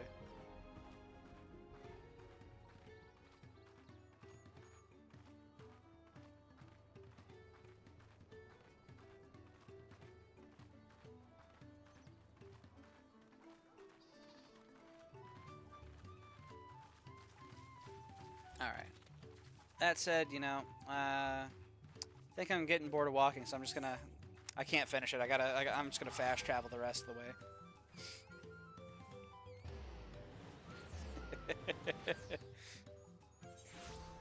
Memes. Alright, and let's go ahead and get to trading. There we go. I want to speak with a man by the name of Gobli. Even among his fellow distillers, he's regarded as a master of the craft. Gobli the... No, I can resist. He knows the value of his products, so if we're trying to convince him to trade for twice what the leaves are worth, we're going to need targeted information. That means asking around and taking in the gossip. If you could talk with the people here in the distillery, Yvette, perhaps Wuklamat could do the same at the village entrance. Meanwhile, I'll head to the north side and see what I can learn.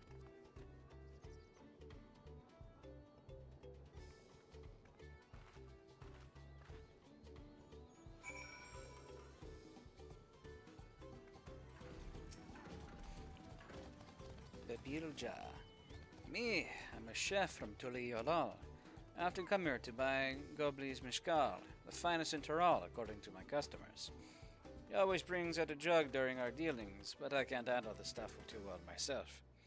I take small steps, not wanting to be impolite, you understand, but still end up so addled as to agree to whatever price he quotes me. It would be nice to have less, potent refreshments during such conversations, else I might have to seriously reconsider our arrangement. Somebody right here? There we are. Raplu. There's not much I can say about Golby, but I can tell you what Golby's been saying. The other day, he was muttering about monsters prowling around Agave Jaws. That's the field where they gather ingredients for the Mishkal. Their presence has made it harder to procure said ingredients, and thus driven up the price of his product. A boon, some might argue, but it's hard to celebrate when it affects the work as it does. Can't hardly bring joy to people if you can't keep making the thing they love. Oh boy, you telling me I get to go on a rampage? I could use a good rampage.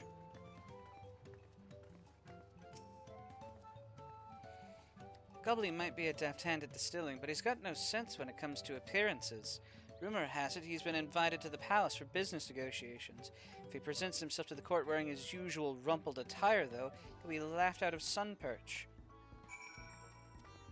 Interesting.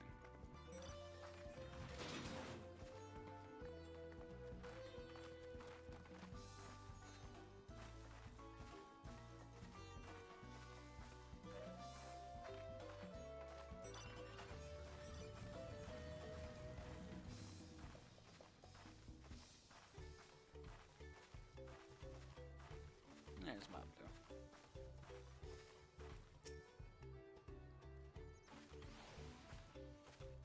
So, what did you find out? He doesn't care for appearances. There's monsters in the fields. Ooh, we can make use of all of those tidbits. The deal is as good as sealed. As for me, I found out where Gobli is working. There's a millstone at the top of the slope behind the distillery. You go on ahead and I'll bring Wuklamat. Okay, and we got someone who's fantasia'd already into the new Hrothgal. What is that default attire? Let's take a look. Evelician. Okay, fair enough. That's raid gear. I'm not sure what their racial gear looks like. Welcome. If it's an alpaca you need, then look no further. But before we get you saddled up, I'll need to add your name to the register. It'll make things smoother the next time you need a ride. So I can head back to, Tuliyolal.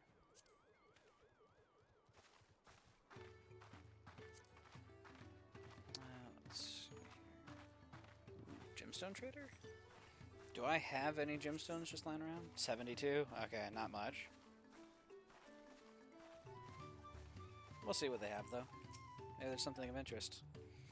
Pleased to report that my stall is open for business, though I do not accept Pell or Gil. Bicolor gemstones are most welcome. Yep.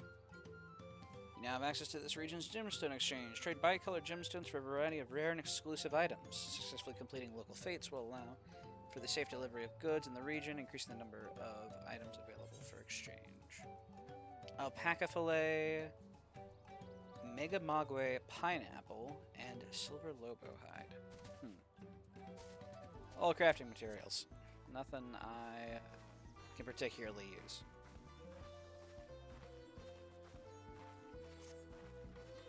I am not a master of economics, master crafter. Decent fishmonger, though.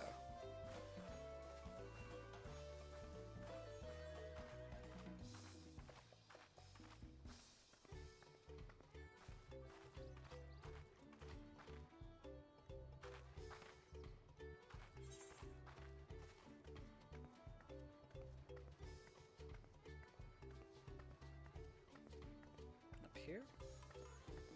I can't head inside. I think I need to go, yeah, up another layer.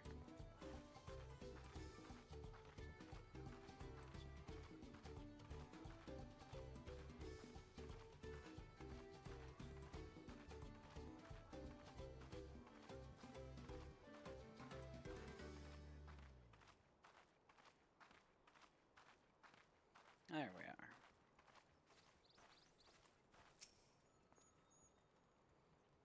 You have business with me, madam? Why don't we talk down below so as to not distract the alpaca from his work?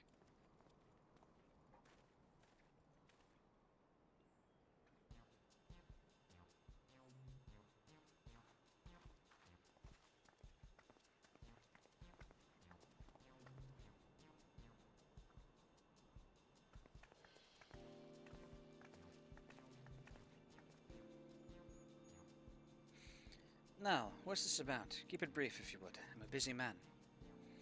We're in the market for a 3-year-old jug of premium mezcal, assuming you have any on hand, that is. Ah, an excellent choice. I must warn you, though. It doesn't come cheap.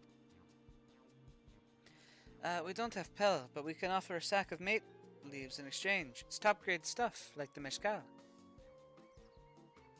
No deal.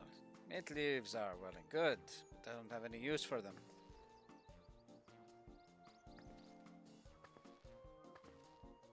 No deal? Just like that? Still, I'd hate to send you away empty-handed. Why don't we sit and chat a while over a cup of mezcal?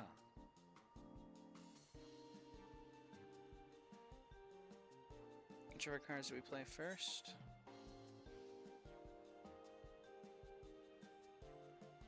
It'd be the distaste for strong drink. Keep it light, so that way we don't get intoxicated. I appreciate your hospitality, but I'm afraid I can't hold my drink. I've heard one of your regular customers, Hobigo Chef, is the same. Seeing as not everyone can enjoy mezcal, I wonder if you might benefit from having other refreshments to offer. Something like mate tea, for instance, brewed from the finest leaves, of course. Ah, you're right. Absolutely right. I had noticed a growing reluctance on the part of my Hobigo friend. Did not realize I myself was to blame.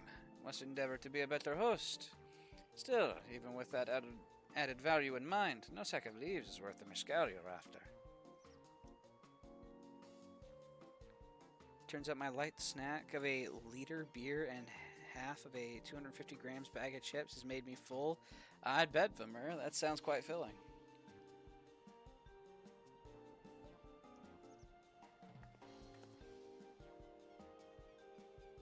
Should we offer to call the monsters causing them trouble? Not yet. We'll keep that card up our sleeve until we need it.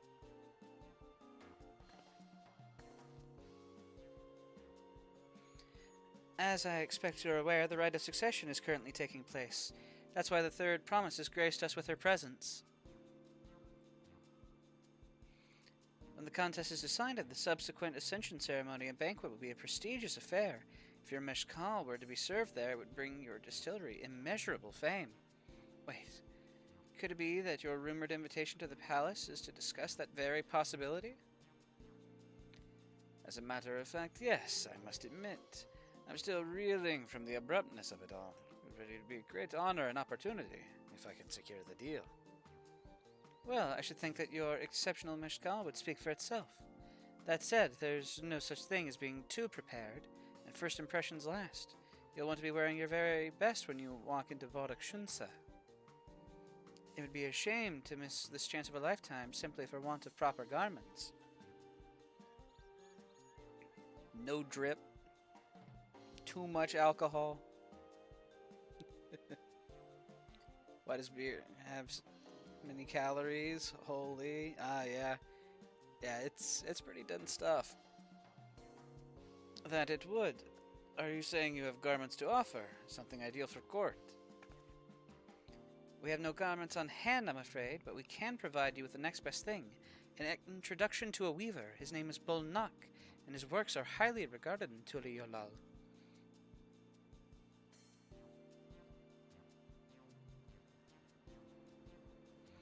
As a supporter of Wuklamat and keen observer of palace politics, you will doubtless be happy to guide you in the selection of an outfit to fit this golden occasion. That is certainly a tempting proposal, and one of which I should like to take full advantage, but the scales aren't quite balancing.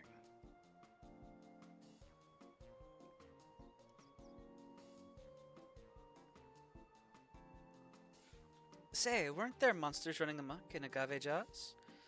That's a problem we could easily solve for you.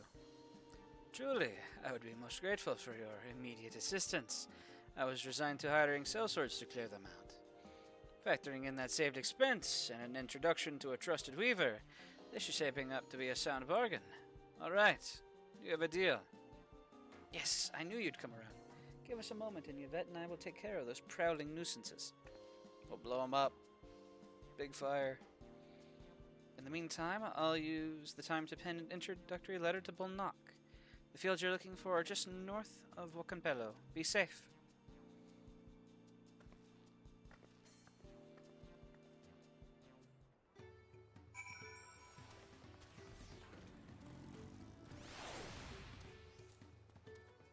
Like how beer is the same word in so many languages, but in Sweden it's...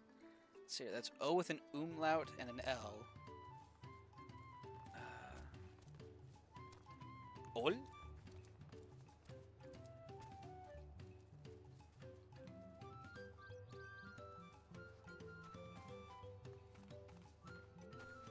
Let's see here. Where am I needed? Just up north. Okay.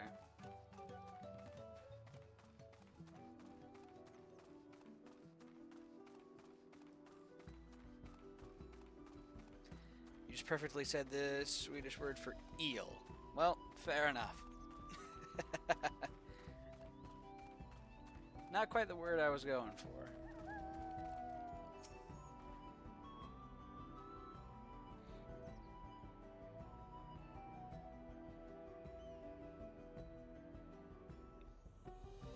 Gotcha. Al. Ol. Don't know why I tried to like repronounce, but yeah. That should be Agave John's just over there. This will go faster if we split up. Come and find me once you finish clearing out your share of the pests. Share? No, we're not doing shares. I'm killing them all. With or without sharp cast. R.I.P. I wish I had a Nokian on my bar. I ended up swapping rigs though. Like I went to a different machine, so it doesn't keep your hot bars between machines. I should probably also maneuver this hot bar real quick.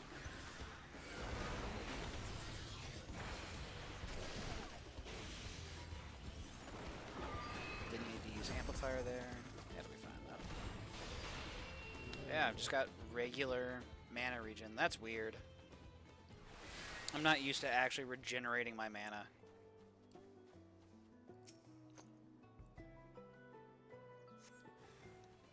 Let's reset my hotbar again. That's a little annoying. I don't have Paradox to keep either. But yeah, so pretty much now what you do is you swap over and then you cast an ice spell, and that will grant you the stuff. Wait. No way, Umbral Soul. Restores an amount of MP commensurate with your attack. Interesting. Grants 1 Umbral Heart. Wait, grants Umbral Ice and... Okay, but yeah, it doesn't... Can only be executed while under the effect of Umbral Ice. Cool, cool. Sorry, they changed my class and I have to relearn it. I welcome you to Sweden Cookout, but I would not wish such pain on you. What's wrong with Swedish cookouts?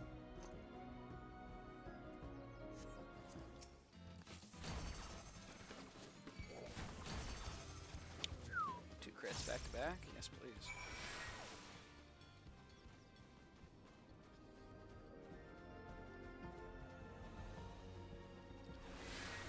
Fermented fish for 1. Fair. Compared to the creatures I hunted with Papa, this was no challenge at all. Come on, let's head back to the distillery. All that's left is to give Ma Blue the sack of leaves so she can seal the deal.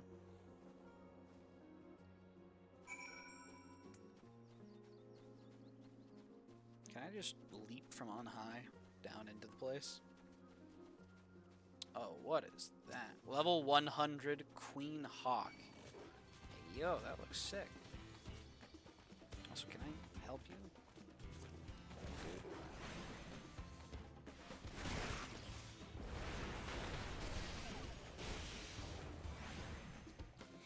I'm gonna have to get used to Thunderhead as well. I'm not used to that. So now whenever I swap elements, I get Thunderhead for 30 seconds, which is basically the same as my Thundercloud, but yes, strictly speaking, it's a little different. I've also lost Ice Paradox completely, and I just have Fire instead of Ice Paradox. That feels really weird that they just completely got rid of that part of Paradox. Literally half the move is gone. That'll be fine, though. Those monsters were no trouble for you, it seems. Now, if I could... I was thinking I was speaking as Gobley. Shame on me. Those monsters were no trouble for you, it seems. Now, if I could just have the sack of leaves. There you go.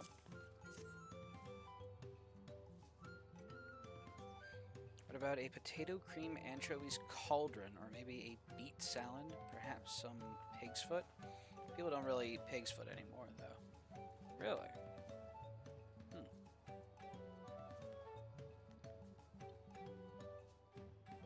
I definitely see it used as like a broth ingredient, maybe.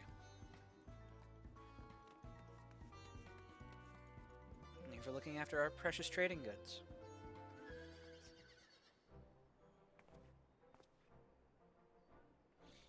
Your monster problem has been resolved, Master Gobley. Here are the mate leaves and a written introduction to Bull Knock, as agreed.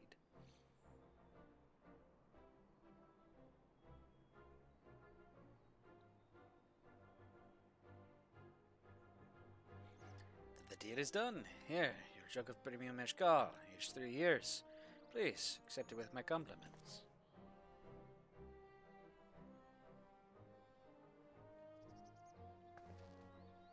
Yes, finally we have the mezcal. Great work, especially you, Ma Blue. You were the one who inspired me to come this far, Third Promise. But let's not celebrate until we have the saddle in hand. Ma Blue, is it? You drive a hard bargain, young peddler. I look forward to doing business with you in the future. Thank you, but truth be told, I'm just a ranch hand. For now. Should I ever become a proper merchant, though, I'll be back to strike more deals with you.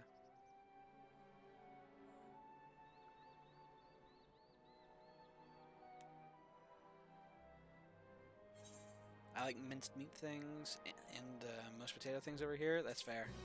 Meat and potatoes. Solid combination.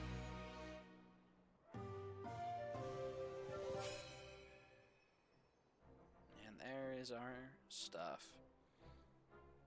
That's what we were looking for. That's what it's all about, baby. Master Gobley's praise makes me confident I can be a peddler after all. Well, a bit more confident than before, at least. Ice blue, raptor blue, cactuar green, night world silver piece. Do like dyes. Even at the palace, I don't think I've held a 10,000 pel jug of anything before. My hands won't stop shaking. Here, we'd better hold on to it until we get to the saddle maker. That's what I got the backpack for. Can you imagine if we dropped it and had to start all over again? Luckily, Havli's place is not far. We just need to head across the plaza. I'm about to get tripped. Is some big bastard gonna step on the jug like he stepped on my tacos? I'll never forgive him.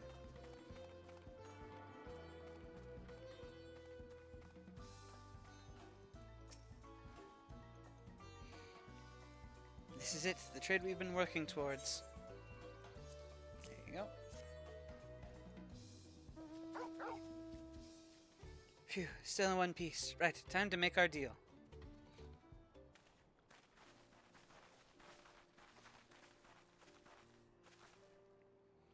Get your tools ready, Saddler. We have brought you your precious mezcal.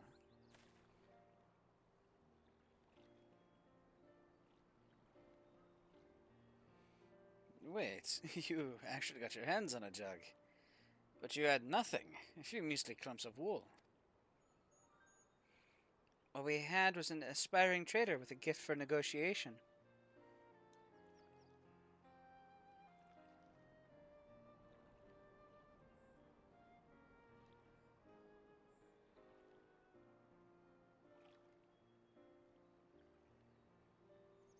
Although I'd sooner aid no claimant but Zoro Ja, I cannot go against the guiding principles of the Pelu Pelu. The trade is a fair one. I will craft your saddle, third promise. Great! Stay and wait if you like. I have all the requisite materials, so this won't take long.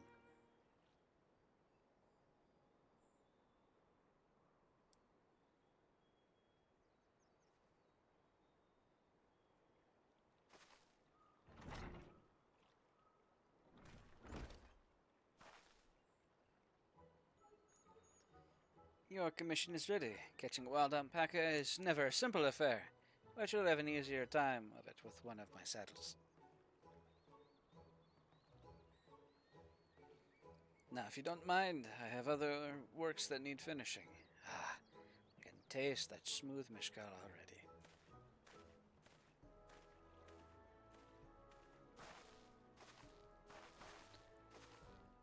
We did it! The saddle is ours! To think we started out with only 100 pel basket of alpaca wool. Mablu, you're going to make an incredible merchant.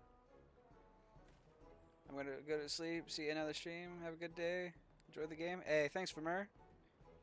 Always good to see you. Take it easy, rest well. Thank you. It makes me so glad to hear you say that, third promise. We got what we came for, so let's return to the ranch. The others will be waiting. Glorious success.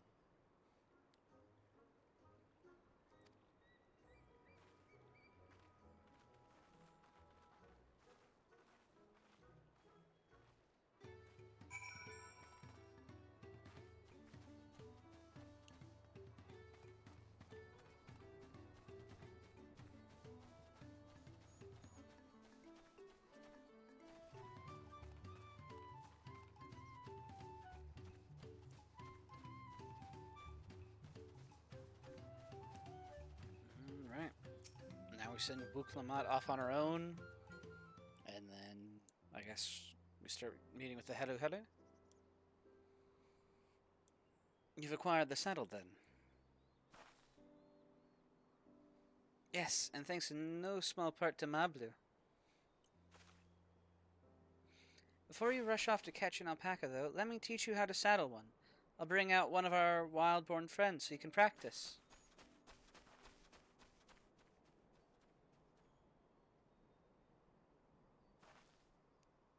Oh yeah, you know what's coming. I know, this is something I need to learn.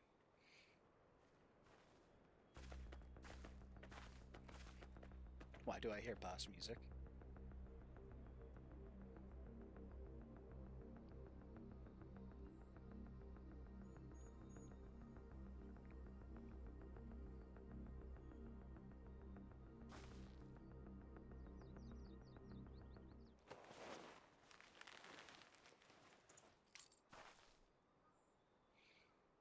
Great sunken gods, I did it! Success.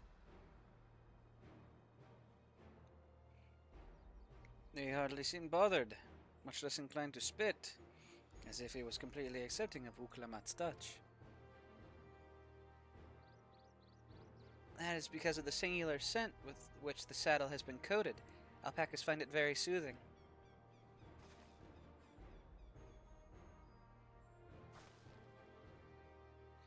You know, I've never taken a good long look at one of you before, but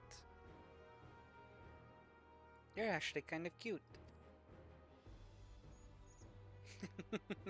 You're only now noticing that?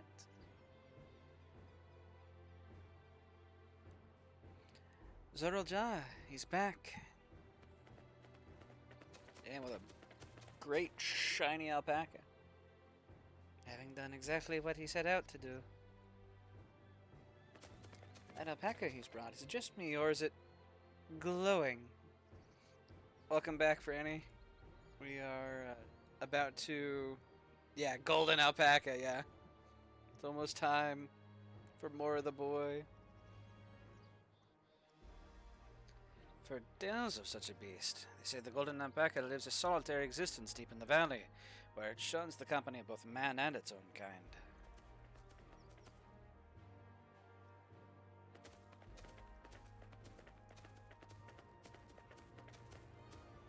How did he manage to snare a prize like that?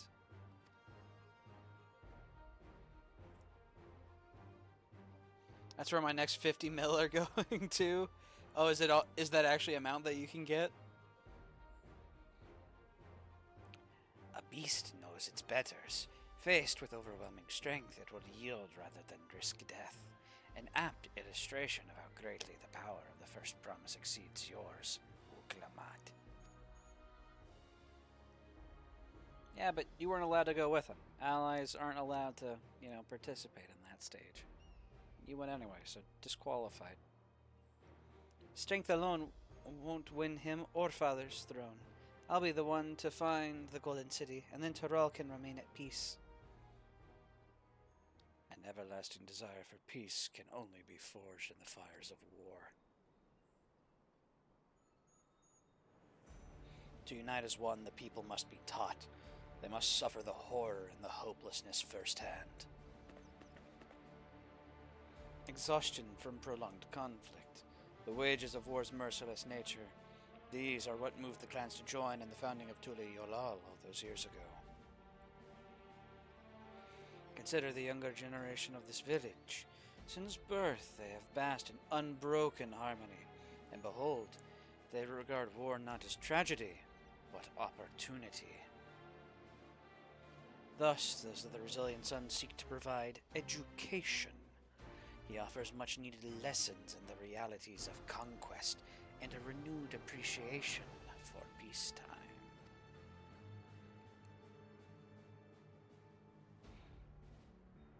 'Tis true that war's misery breeds a longing for peace, but I have seen with my own eyes what becomes of an empire forged through the violence you propose, the rebellions it spawned, and the ruins it left behind.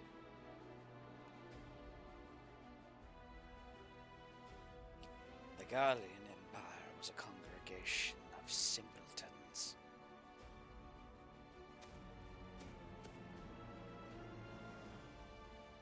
The oppressed fought back against their oppressors, as well they should. Men are not beasts. Only a fool would seek to rule over all with a threat of force alone.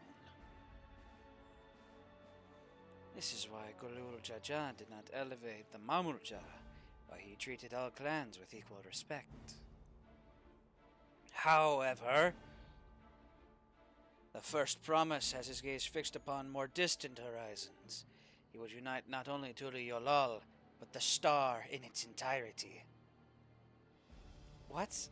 Why? I need not explain myself to you.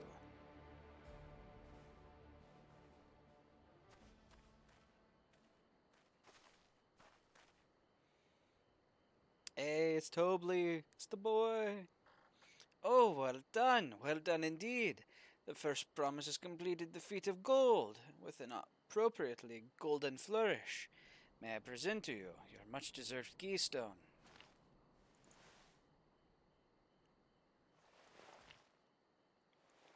Insert cat crunching meme.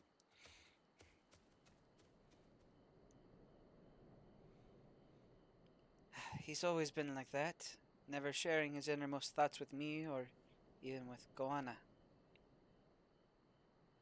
It's like we're not even family.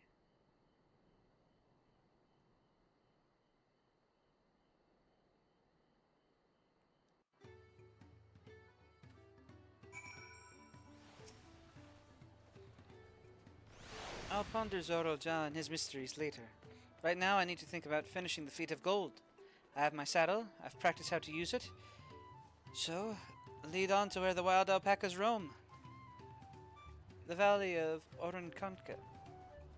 Oronkanka? Oronkanka is northwest of here. Come on, everyone. Even if we can't enter ourselves, we can see Wuklamat off on her hunt. Okay, so that's fair. This here followed, but then... Okay.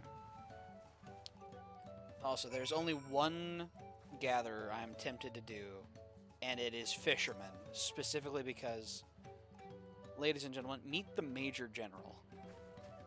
He's a little shark dude. I think you get him from being a fisherman. That's the only one that tempts me.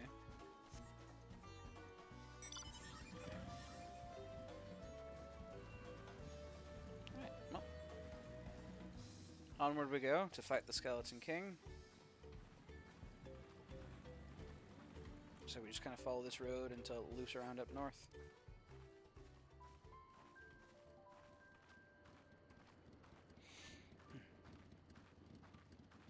Yeah, fun game so far.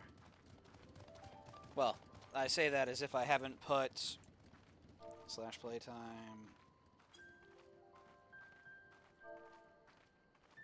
preferably without a typo, because I can spell 132 human days. I know there's a lot of people that leave this game running when they're AFK. I specifically avoid doing that, so that is more or less 132 days of active me playing the game. Not just me leaving it running. Hello again. Sure you want the smoke? As you wish.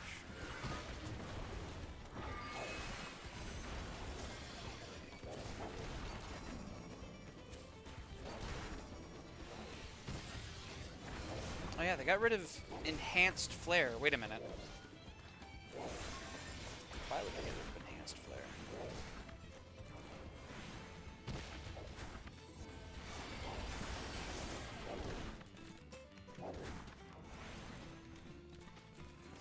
Walk out.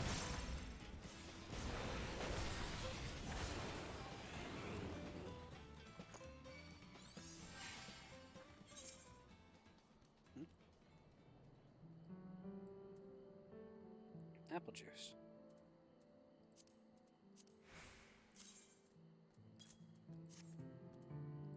I'll give them an orange juice for it.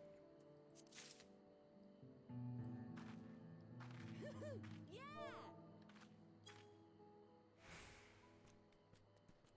Happy vacation.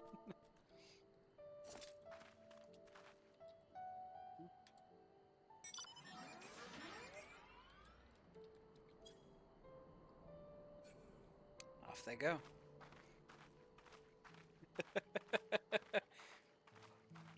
That's why I love MMOs.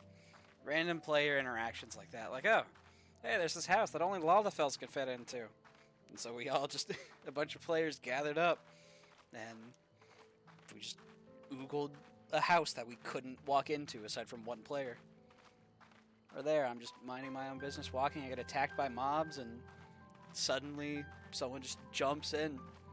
Astrologian jumps in and gives me a couple of heals. And gives me an apple juice, so I give them an orange juice, and then we head our separate ways. Probably never to cross paths again. Who knows, though? Maybe we will. It'll be interesting.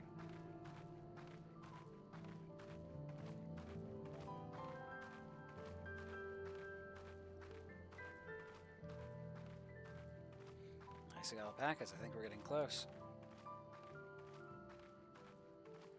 Let's see here. I think we head up to that gate up ahead.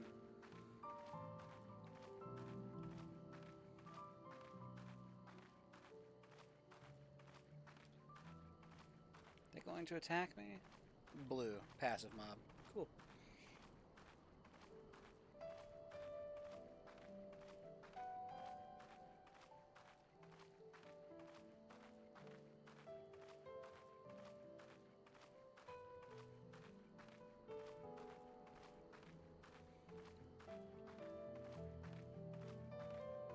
Oh man, the night theme is really nice here.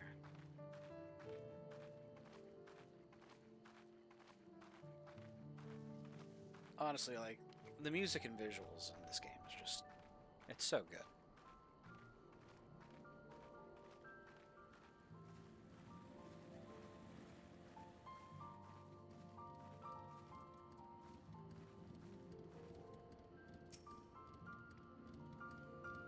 There's our astrologian friend. I can do this. I know I can.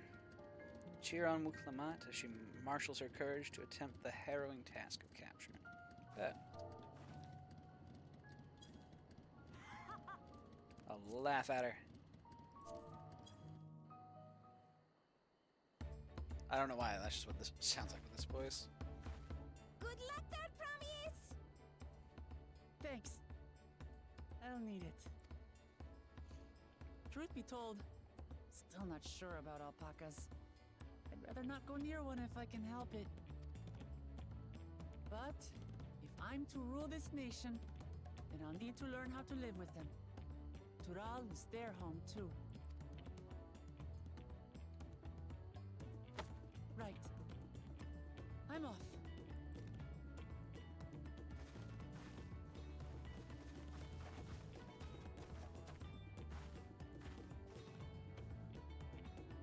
There goes. So, shall we head back to the ranch, or...? I'm staying here. As will I. Wooklamart is alone in this.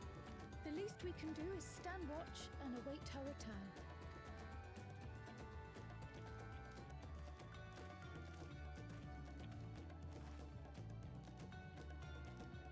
It may be a while yet. Help me pitch the tent.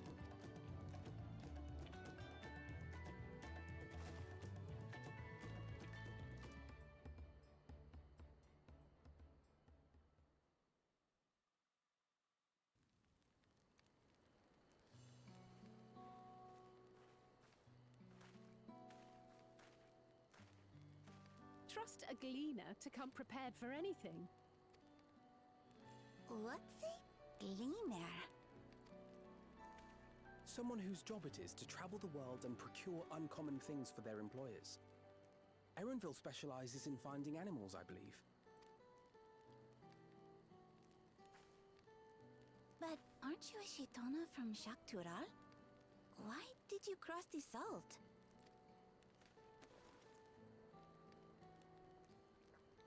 When I was much younger, the thought of leaving Tural never even occurred to me.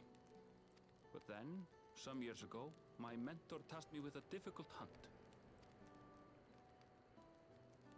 Something I could never find, she said, so long as I clung to the familiar.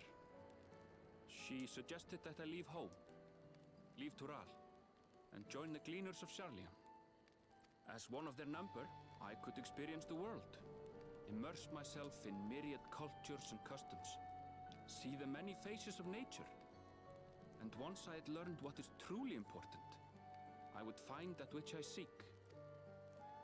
My younger self took those words to heart, and off I went to become a gleaner.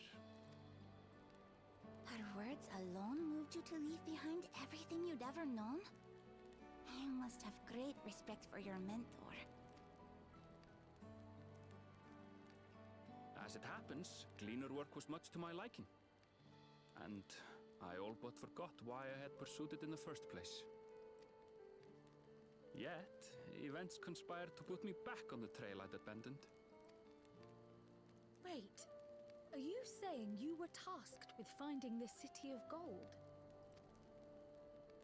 I was. And though my hunt is now entangled with the right of succession, I mean to see it through. Respect. Well then, I understand completely. We all have our reasons for seeking the Golden City. Which is all the more reason for us to work together. Just so.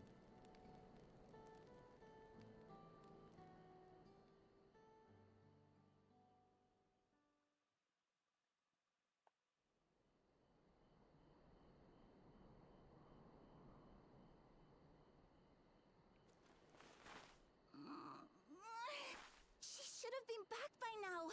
What if something's happened to her? We need to tell Tobli and arrange a search party. As if on cue. Wait. Do you hear that?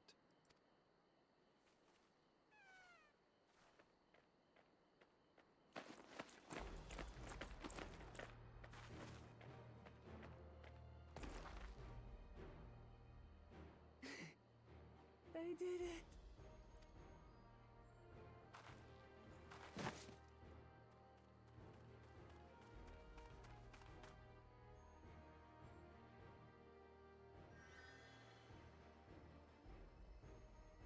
You're utterly spent, and small wonder.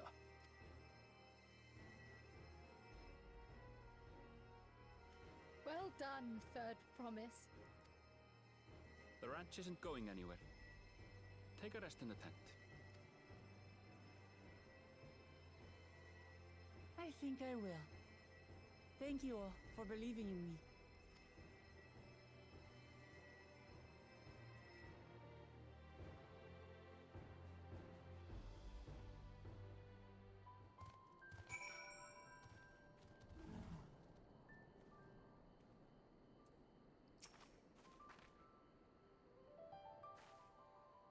I'm so relieved the Third Promise came back to us safely. And the alpaca she tamed is a healthy-looking beast. Surely this will be enough to satisfy the feat of gold. Ooh. We'll go with Kakatar grade.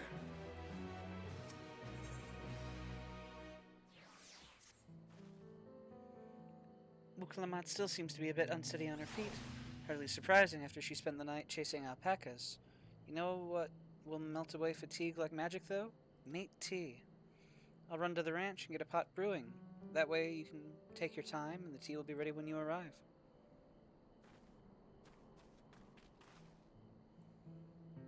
As Mablu so wisely suggested, we shall set a slower pace for our exhausted Third Promise.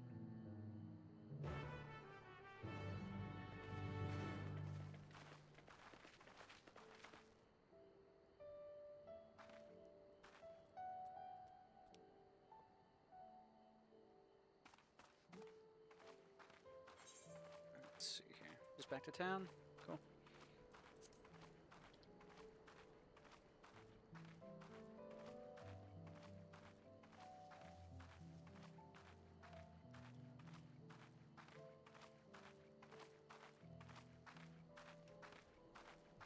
Yeah, there's been a lot of updates to the game. We had the graphics overhaul, which I can't deny.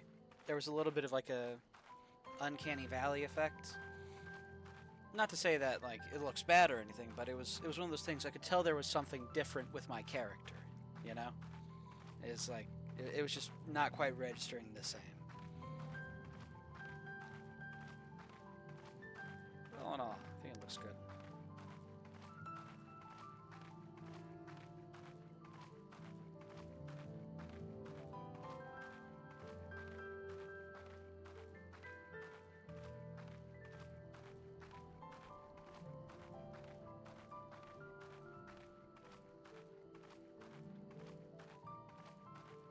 Wow, you can actually really see the hunt target. I see the wings flapping all the way out there.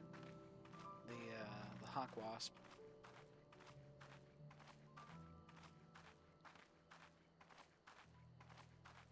Impressive that they have like that much range on it. Because I am not a small distance away. Let's see here, that would be right around. I think it's right around here.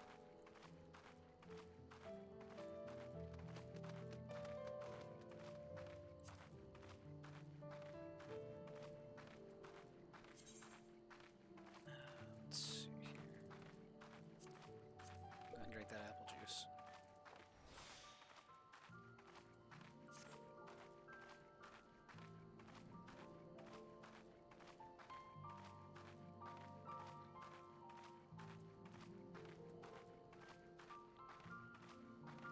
I know another thing that got updated was PvP, right?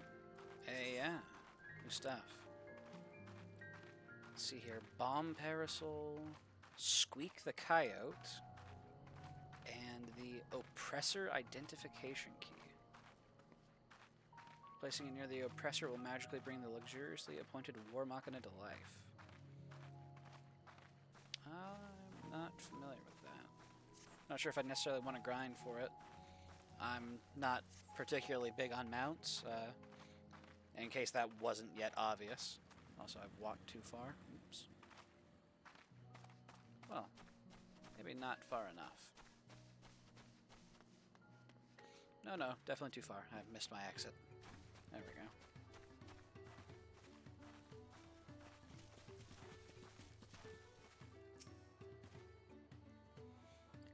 Came back ahead of the others, did you? I should hurry along with the tea, then Wuklamat can't be far behind.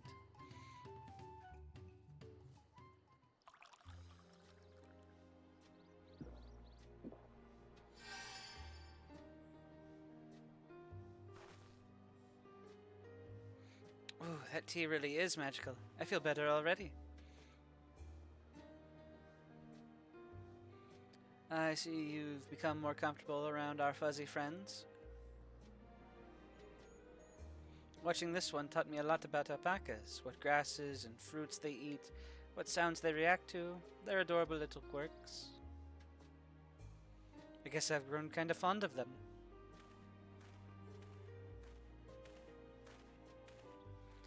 Welcome back, Third Promise. Accomplished the feat of gold, have you?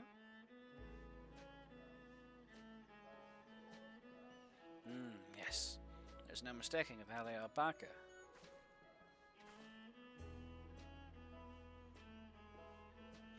I commend you on your success. Well done. Yes, we did it!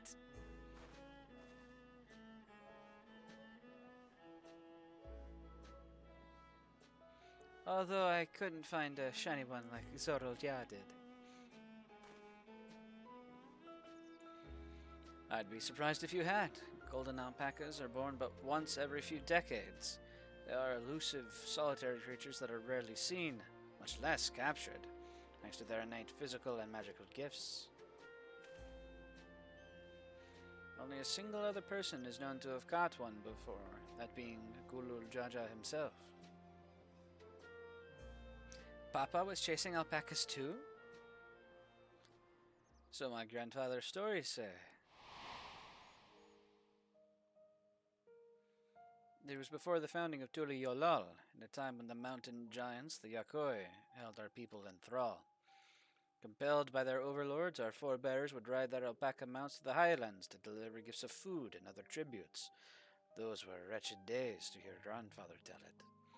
Then along came the young Kulul Jaja, yet unburdened by the mental Dawn servant.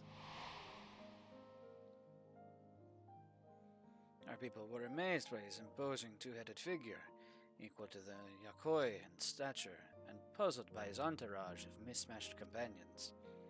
Some trembled in fear, believing a new conqueror had come. Yet Kulul Jaja showed no such inclinations. He sat and spoke with us, sipping from the cups of mate tea we offered him, and grew somber when he learned of our plight.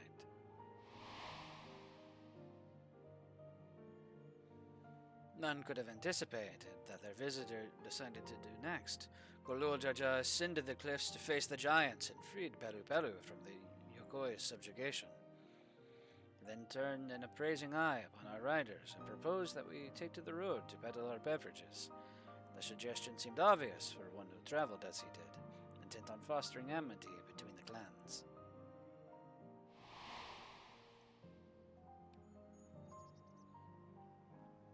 So it was that a few words from Kulul Jaja transformed us into a clan of itinerant merchants.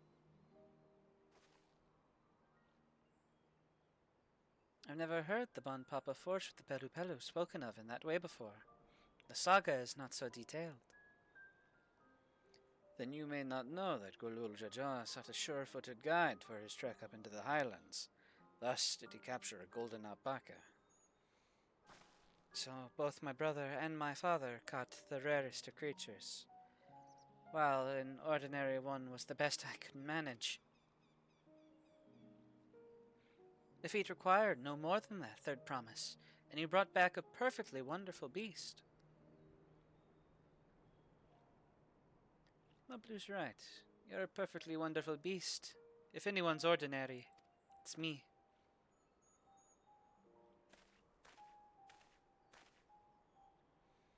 Not only did you accomplish the feat of gold, you also made many trades and brought joy to many people in true Pelu Pelu fashion. I sorely doubt your sibling could have achieved the same result. You should be proud of the accomplishments which earned you your keystone.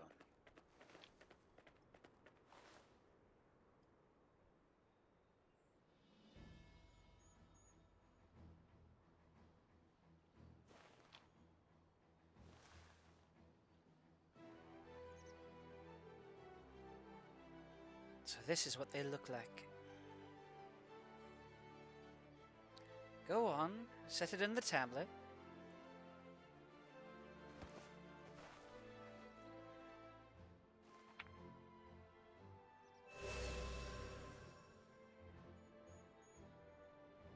A perfect fit. That leaves 6 more.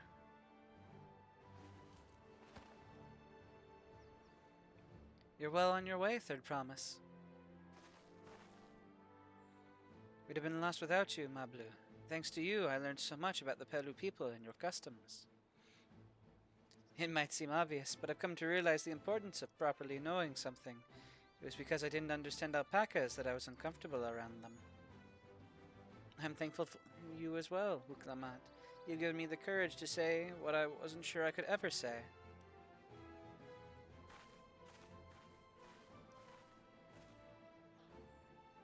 Tobli, I want to leave the ranch and become a merchant.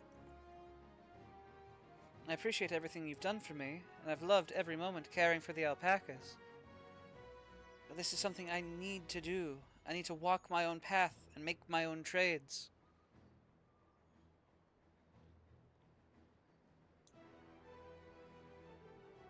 As your parent, allow me to say one thing.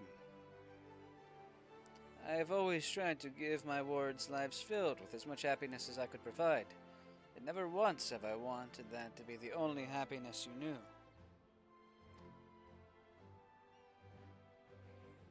You have my blessing to walk any path you choose, Mablu. It gladdens me to hear that you found a calling you wish to pursue with such passion. You will make an exceptional peddler. I'm sure of it. Yeah, Franny, you're right. He's best boy. Thank you, Tobli. What did I tell you, Mablu?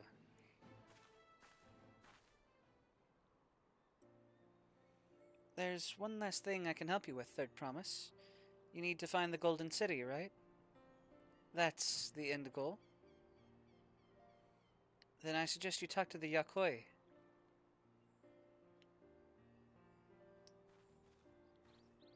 They once ruled over far more than just Urkopacha and the Pelu Pelu. 1,000 years ago, they were the overlords of Yoktaral and all of its peoples. During that era, the Pelu Pelu were commanded to search for a city of gold. They scoured every corner of the continent, but never found any trace of that fabled place. But if they didn't find anything, what could the Yakoi have to tell us? They may not have found it, but the fact that they thought to look for it at all has made me curious. Perhaps there's value in delving into how the legend originated.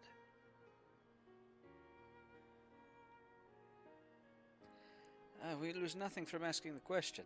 Besides, if we're determined to follow the path of the saga, we'll be visiting the giants eventually.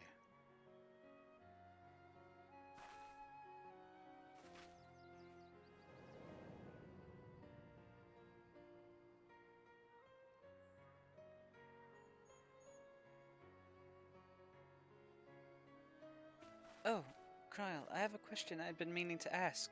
And since we've finished with the feat, where did you acquire that earring? My earring? Do you recognize it? Yes. Pieces just like it first became fashionable in Yoktaral around 20 years ago. Since then, it's become common to wear one as a charm for safe travel. 20 years ago. Right about the time my grandfather made his journey. Yeah, the Dawn servant implied the earring was connected to the Golden City in some way. Surely there was more to its significance than simple fashion. If you want to know how it first came to be crafted, I could try to find out. Seeing as it's a regular seller for many merchants, I'm curious to learn about it myself. I would appreciate that very much, thank you. Jumping feet first into the peddler business, eh, ma blue?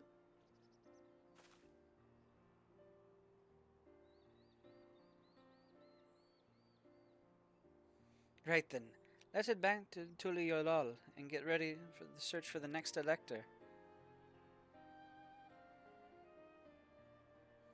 Farewell for now, and thanks for all your help. I will become Dawn servant, so make sure you set aside your best mezcal for the occasion.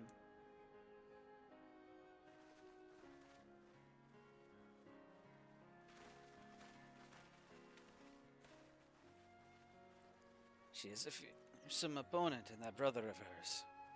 Even brought a golden alpaca to heal. But you've heard Zorolja's supporters talk. They might see opportunity in his expansionist ambitions, but they find the man himself intimidating. Terrifying, even. Whereas I've grown to love Wuklamat, everyone she meets will come to love her too, and that's why she'll win the throne. You might be right, my blue. You might be right.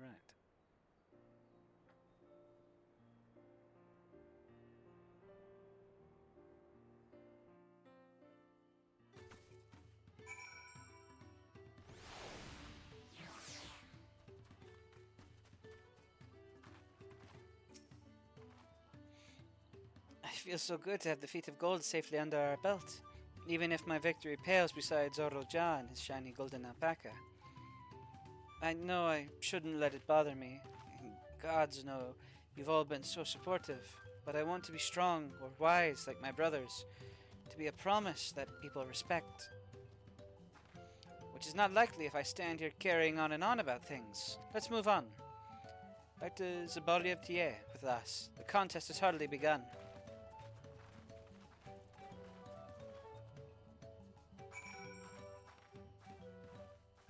Let's see here. I think they're... yeah, alpaca keep just right over here.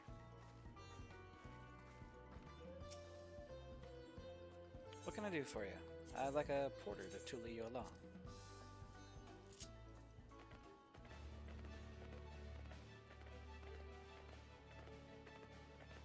Heck yeah.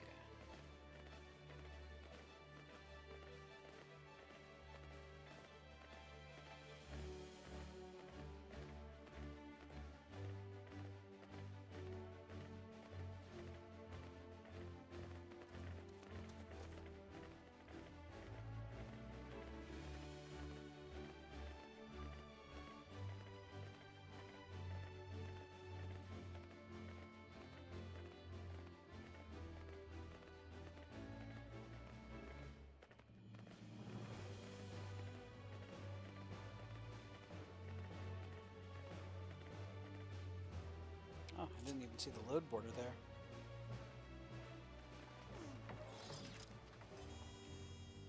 Ah, I'm just... boom, I'm here. Fair enough.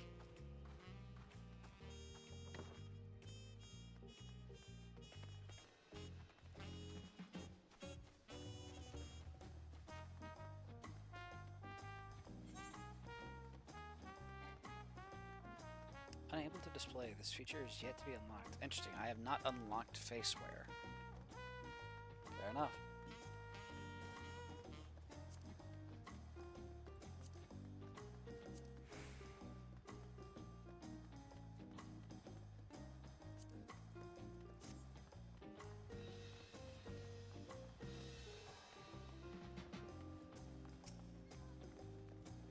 And just like that, we found an elector and won our first keystone. I knew I was right to trust your instincts. Come on, let's keep things moving and march onward to Kozama Uka. Chances are good we'll find an elector there as well. Before we do anything, however, we should see that your patient Hanu friend has to say. Oh. Oops. That line was Aerodville's.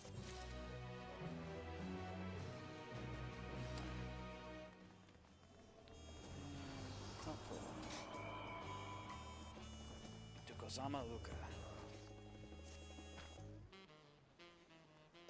I've been quite content waiting here, dining on the third promises coin, but it seems you're ready to ask your questions now. So, what is it you'd like to know? The road to Okanu.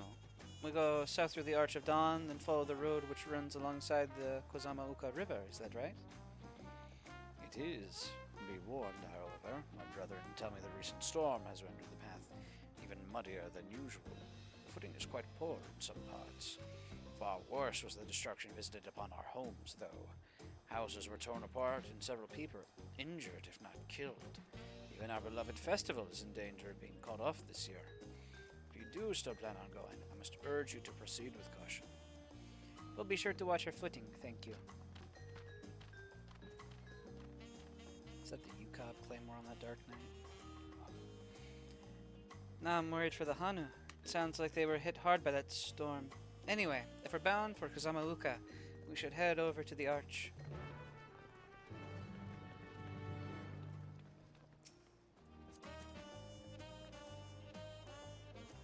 Ultimate Dreadworm Claymore. Yo. Oh, that's sick.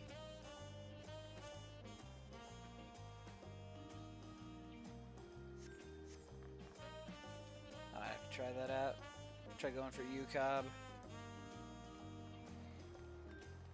The only ultimate raid I've progged so far is Uwu, or Ultima Weapon Ultimate, though it's actually called the Weapons Refrain.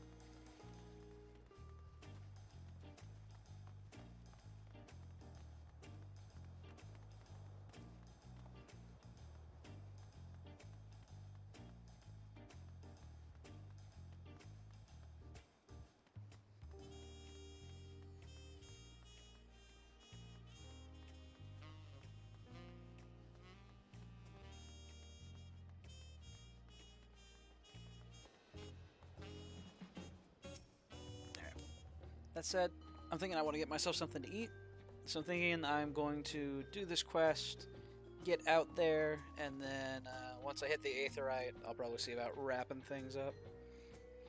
Are we all ready to leave?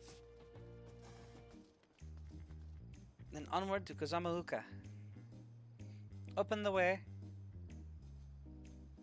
Okay, like, the guards here? That armor actually looks kind of sick, not gonna lie. If I could get that.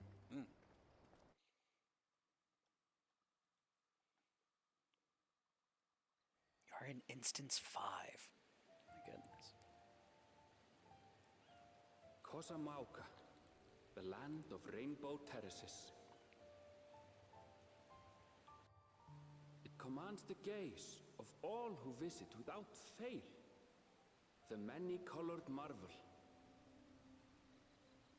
An endless torrent of water cascades over sheer cliffs to shape the wetlands below. To its relentless flow, all life must yield. Together with Wuklamat, we proceeded along the Marcy Trail, a road upon which the Dawn Serpent and his comrades once traveled.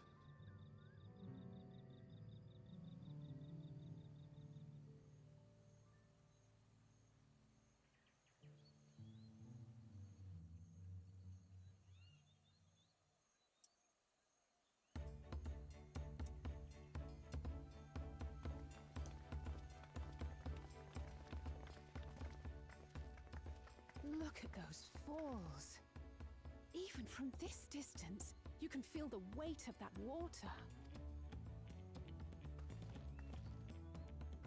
The Isle of Ham was impressive, but as you can see, Tulihiola does not want for natural wonders.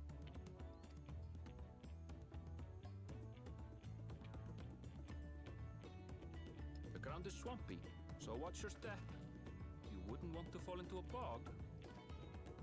I won't. I told you I've been here before. Come on. Okanu isn't much farther.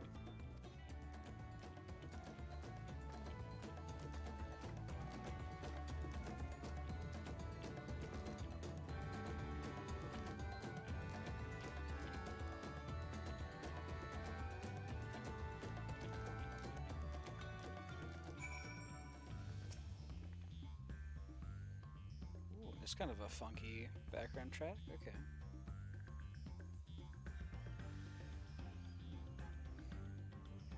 There's no stopping the third promise, is there? Good thing she has Erenville to keep her from getting lost.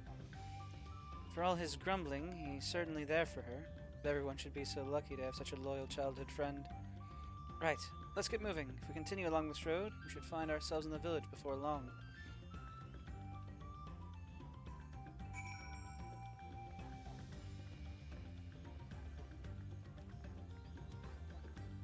Hey, they got Goobus here? I guess they're not exactly Goobus, but maybe I can get a lock on. Uolon? Uolon, maybe?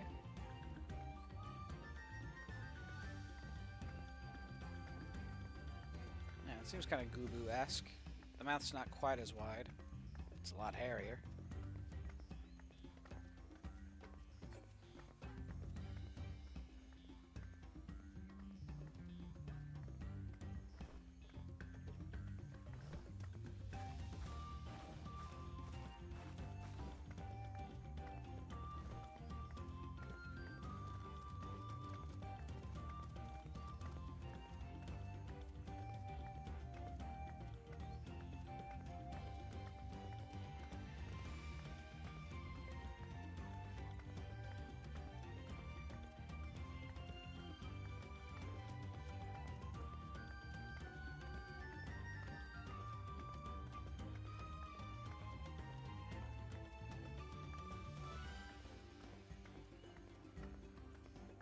All the locations in this look absolutely amazing. Like, the design teams really outdid themselves.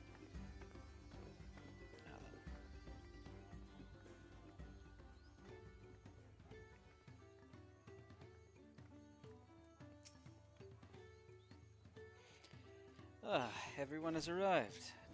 Just for where? Except for a certain third promise who slipped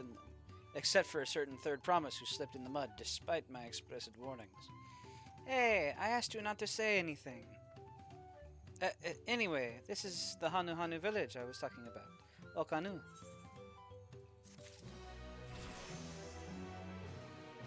New Aethernet destination is available. Arch of Dawn. I'll go ahead and pick up this quest. A festive people.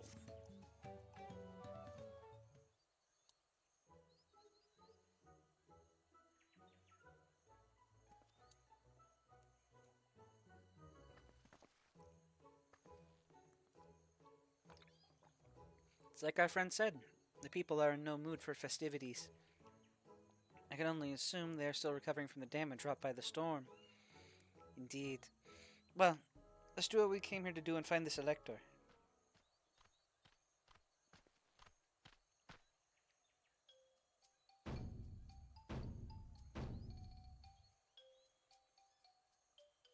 Ohokare. Oho, what now? It's a Hanu greeting. Surely you heard it the last time you were here. Well, I was busy enjoying the festival. Greetings to the third promise and her entourage. I, Zanuhari, welcome you to Okanu. As elder of my people, I shall also be fulfilling the duties of elector during the rite of succession. I'm ready. Give me the feat and test my worth. All in good time, all in good time. In fact, I came to let you know that we are not quite ready to begin. For the moment, please enjoy the hospitality of our village.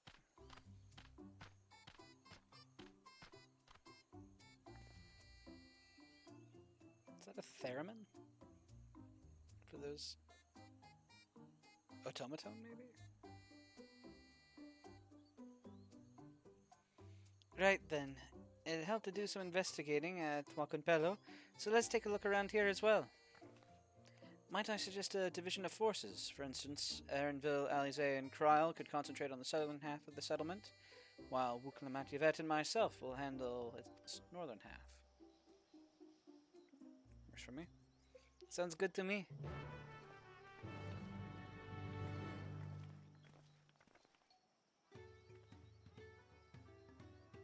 Hey, yo. Hey, oh, what sword is that? Augmented Deep Shadow Claymore. Hey, okay. That's Shadowbringers.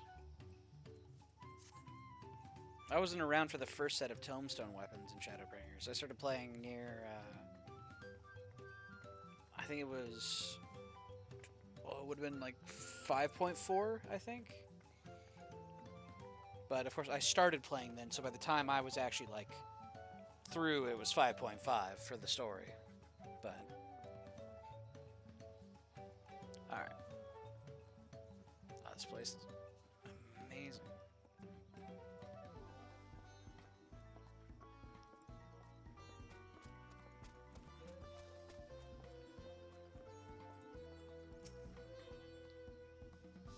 Welcome, welcome. I'm glad to say that the damage from the storm has been repaired and our stores are open for business.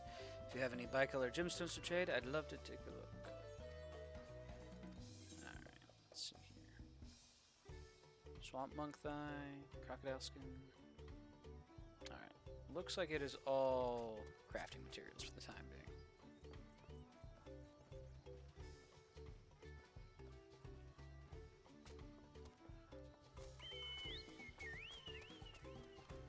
Vantage point?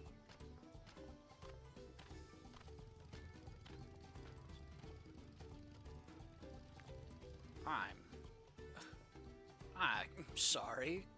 What was that? That looks awesome.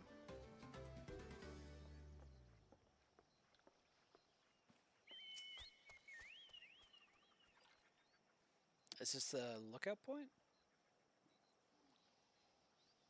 Ah, no, it's for my quest. I need to look around. Gotcha.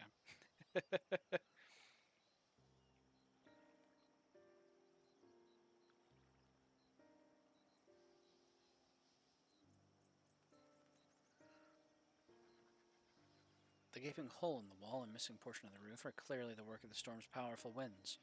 Repairs appear to be ongoing.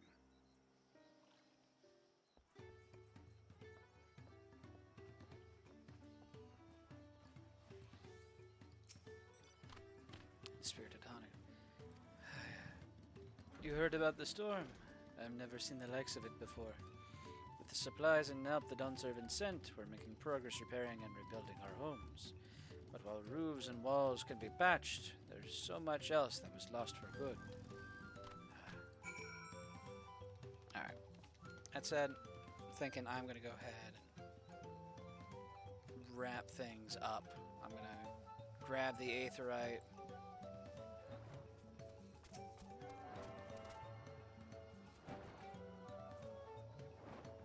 There we go. And I'm going to wrap this one up here so that way I can get dinner and take care of a couple of other things. But so far, solid launch day.